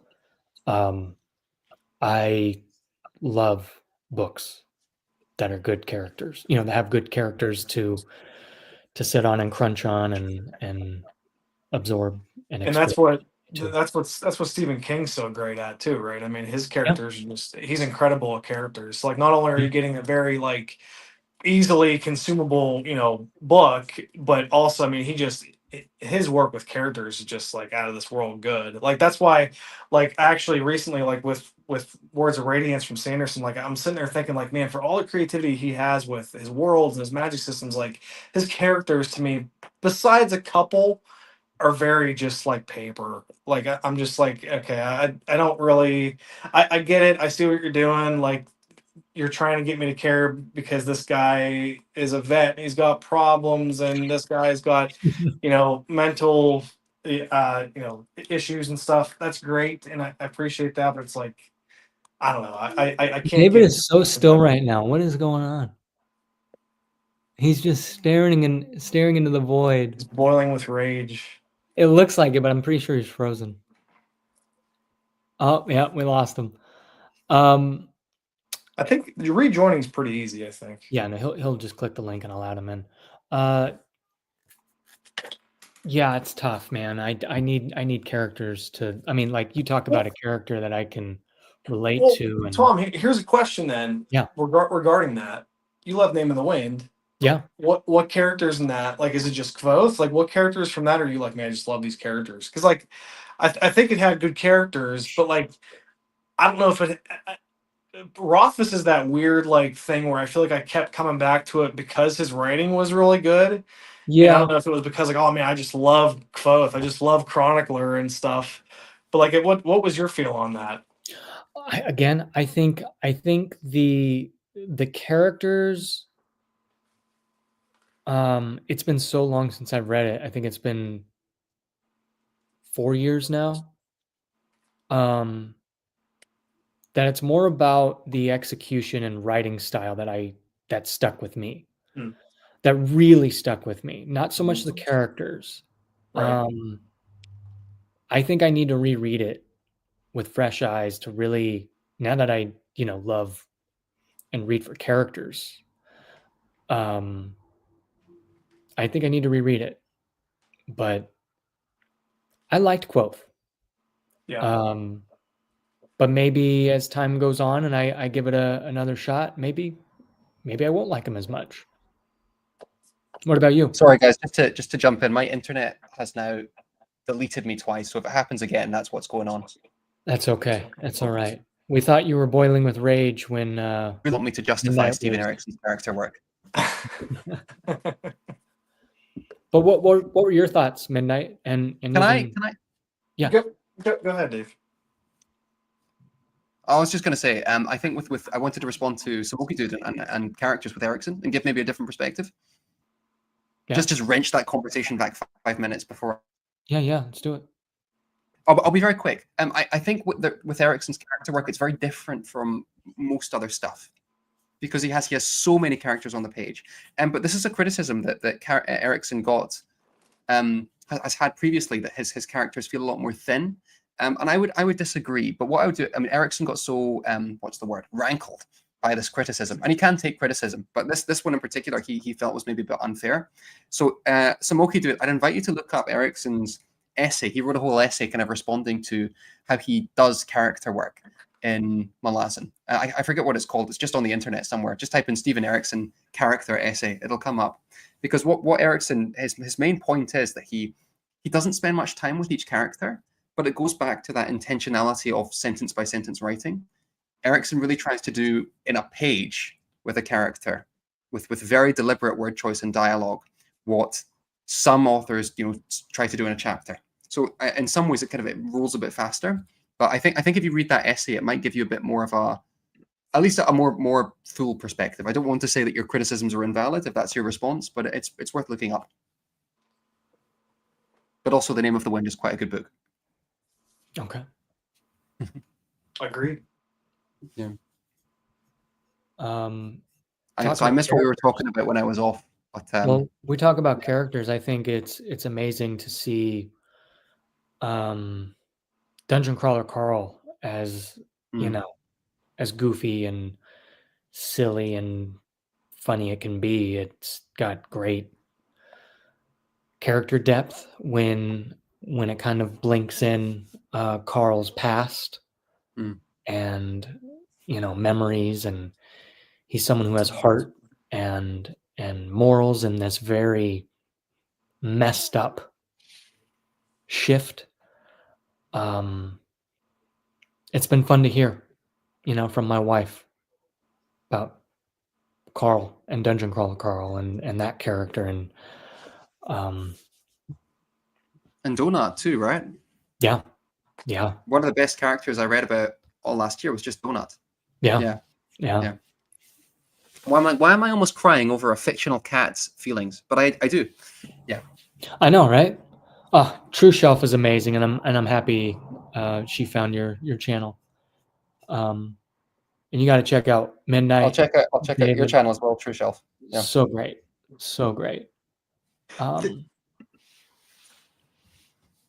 Midnight, were you going to say something? Yeah, Yazi Hanti, I don't know if you guys already read this, but he had a great point in the chat just about the best characters, the ones who stay around, and that's 100% correct. And I think of I still remember a lot of, we talked about Stephen King already, but a lot of his characters and stuff.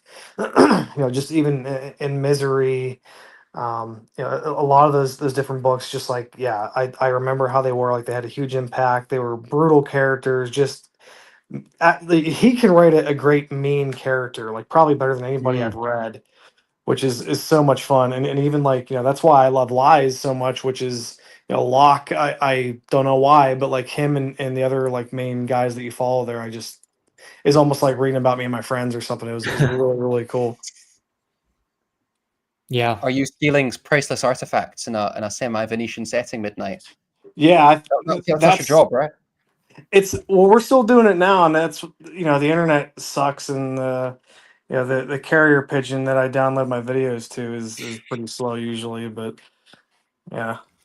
Do you know, I have a copy of Lies of Locke Lamora upstairs. I've had it since 2018. My mother-in-law got it for me, and I've just never read it. And I know I'm going to love it. I just haven't ever really gotten past page 30. Really? Yeah, Tom, I think you said you had a hard time reading it too. No, I didn't have a hard time. It was easy breezy, but I think the hype and the conversations I was having around Empire of Silence, that's what kind of made me shift to that. And now I'm going to push Lies of Locke Lamora off for as long as I can, because I know it's going to be amazing, because I got 40 pages in and I loved every second. And I don't want to rush that at all. So I am putting it off for as long as I can.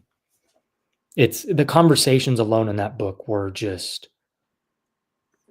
it takes such a talent to have conversations be the highlight and have so much depth and back and forth. And you're just, it's amazing. Book 4's coming out soon too, right? Or relatively soon. I was reading, there was kind of a rumor about that, that something was popping up with book 4 from that series. Although it sounds like Scott Lynch maybe has a little bit of that Rothfuss syndrome, where like he puts an update out, people get their hopes up, and then it just kind of dies off. And you don't really hear much from it. But that'd be great if it does. I mean, I definitely would be first in line to check that book out. Hi, Derry. Oh, and Samoki Dude, I'm just seeing your comment. Samoki Dude, I'm gonna bully you on Thomas's stream for a second, my friend. Not really, but Samoki Dude, you invited me on your channel to have a discussion a wee while ago. So if you like, we can talk about Molassin over DMs, perfectly fine. But I'm also happy just talking about with you face to face, or relatively face to face. Wow, I had no idea about Lynch. Oh, Yeah, and you know what? I think with Rothfuss as well, talking yeah. about kind of books and development hell, Yeah. I mean, as egregious as the chapter stuff was with Pat Rothfuss, and I know we don't need to get into it, um, I think there is validity to the fact these authors also want their books out. Yeah, Yeah. I mean, yeah, you don't know what's going on in anyone's mind. Mhm. You don't know yeah. what's going on in their soul and what's happening. And so, to be an author and to be on a platform, having that out in the public, it's tough, and just need to have grace no matter what. You don't know what's going on, and it sucks to see all these headlines with him. And I think that's also why I love when an author is hidden a little more. Maybe they're not going to be as public and social as a Sanderson, and so good at it too. But with Rothfuss and Lynch, it's tough. But we do need to slowly come to a close here. My wife has a couple client calls here. Fox, yes. Are you talking about Cowboy Bebop, the anime, or like are there books? Because I have the Cowboy Bebop thing on Blu-ray, and I definitely want to give that a watch.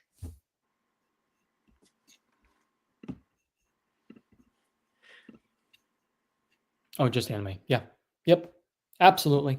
Absolutely. Just I know we're going to head off in a second, but I think one line that I think is a bit difficult to deal with is like a lot of people will say, well, if this author's not going to finish it, who will? People talk about Brandon Sanderson finishing off A Song of Ice and Fire. Like that isn't the most silly suggestion on the face of the planet. Like Brandon Yeah. Sanderson writing Winds of Winter. No. He would Yeah, not I do it think the problem with these justice. stories is that they're so connected. With Brandon Sanderson and Wheel of Time being the exception, these writers' voices are so unique that yeah, their voice is the story for a lot of these writers. You can't just Yeah. slot in whoever you want. I think Wheel of Time was a brilliant counterexample, but it's very rare. Yeah. Yeah. I think if the original author selects someone, like personally, I think Mhm. that's when I would maybe accept it. Like I know for a fact, like I don't know if you guys have watched a lot like any George R. R. Martin interviews or anything, but he seems to love Joe Abercrombie. I think he even gave Scott Lynch and them some love, and Patrick Rothfuss too. Funny enough, like I don't obviously no one knows what's going on with George R. R. Martin, but I think Abercrombie 100% could do it if that was ever a thing. But yeah, it's just so tough. Like the Sanderson finishing Game of Thrones thing. I mean that'd be tough considering to me like George R. R. Martin can have a conversation scene that's more entertaining than Sanderson's like fight scenes.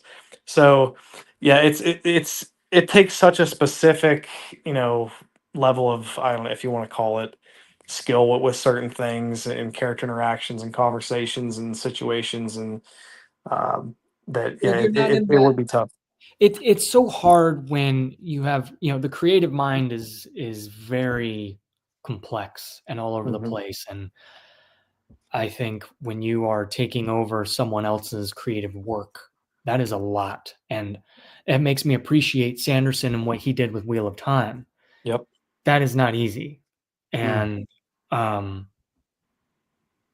going into someone else's complex world and character work and political, branches and family trees. I couldn't imagine. Yeah. It's tough, and I think readers, we gotta be thankful for what we do have, because it's easy for us to be kind of like the recliner coach, and be like, if I draft this player, my team's going to be a lot better, but this coach doesn't know what he's doing.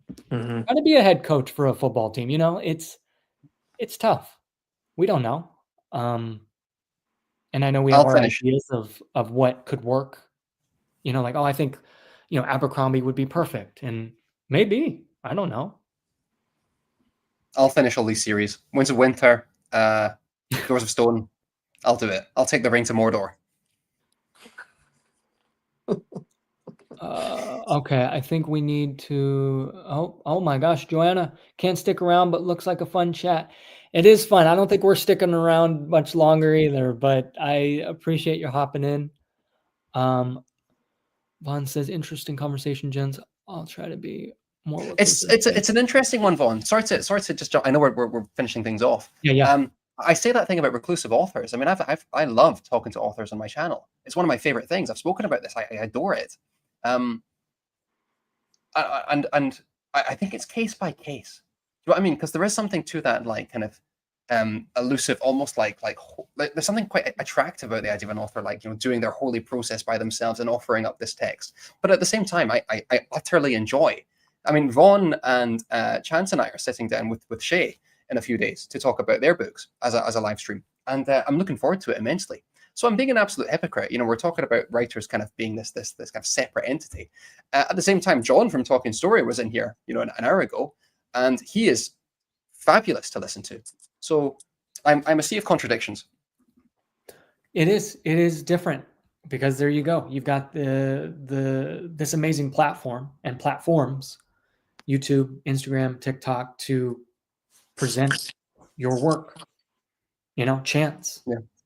He wrote a book and released it. It's amazing, and what a blessing it is to have these platforms to share, and the conversations to have around your book. So it's one way or the other, but I think the principle still stands of just, you know, the pressure that gets put on. But anyways, I don't know. We'll just go back in circles over and over. But closing Work thoughts. I very much enjoy talking to you, Thomas, all the time. And Midnight Chronicler, it was very nice to talk to you for the first time, but hopefully not the last one. Yeah, my thoughts exactly. Always fun, Tom. Yeah. Anytime you guys, we need to get like 5 more people in here, man. It'd be awesome. Maybe one day that'll be a thing, but That would be yeah, fun. ton of fun, good insight conversations. Chat was great. Yeah. Hope they enjoyed it. Yeah, guys, all good. Appreciate it. Okay. Well, Thanks, guys. thank you, everyone. Until next time. All right. See y'all. Cheers.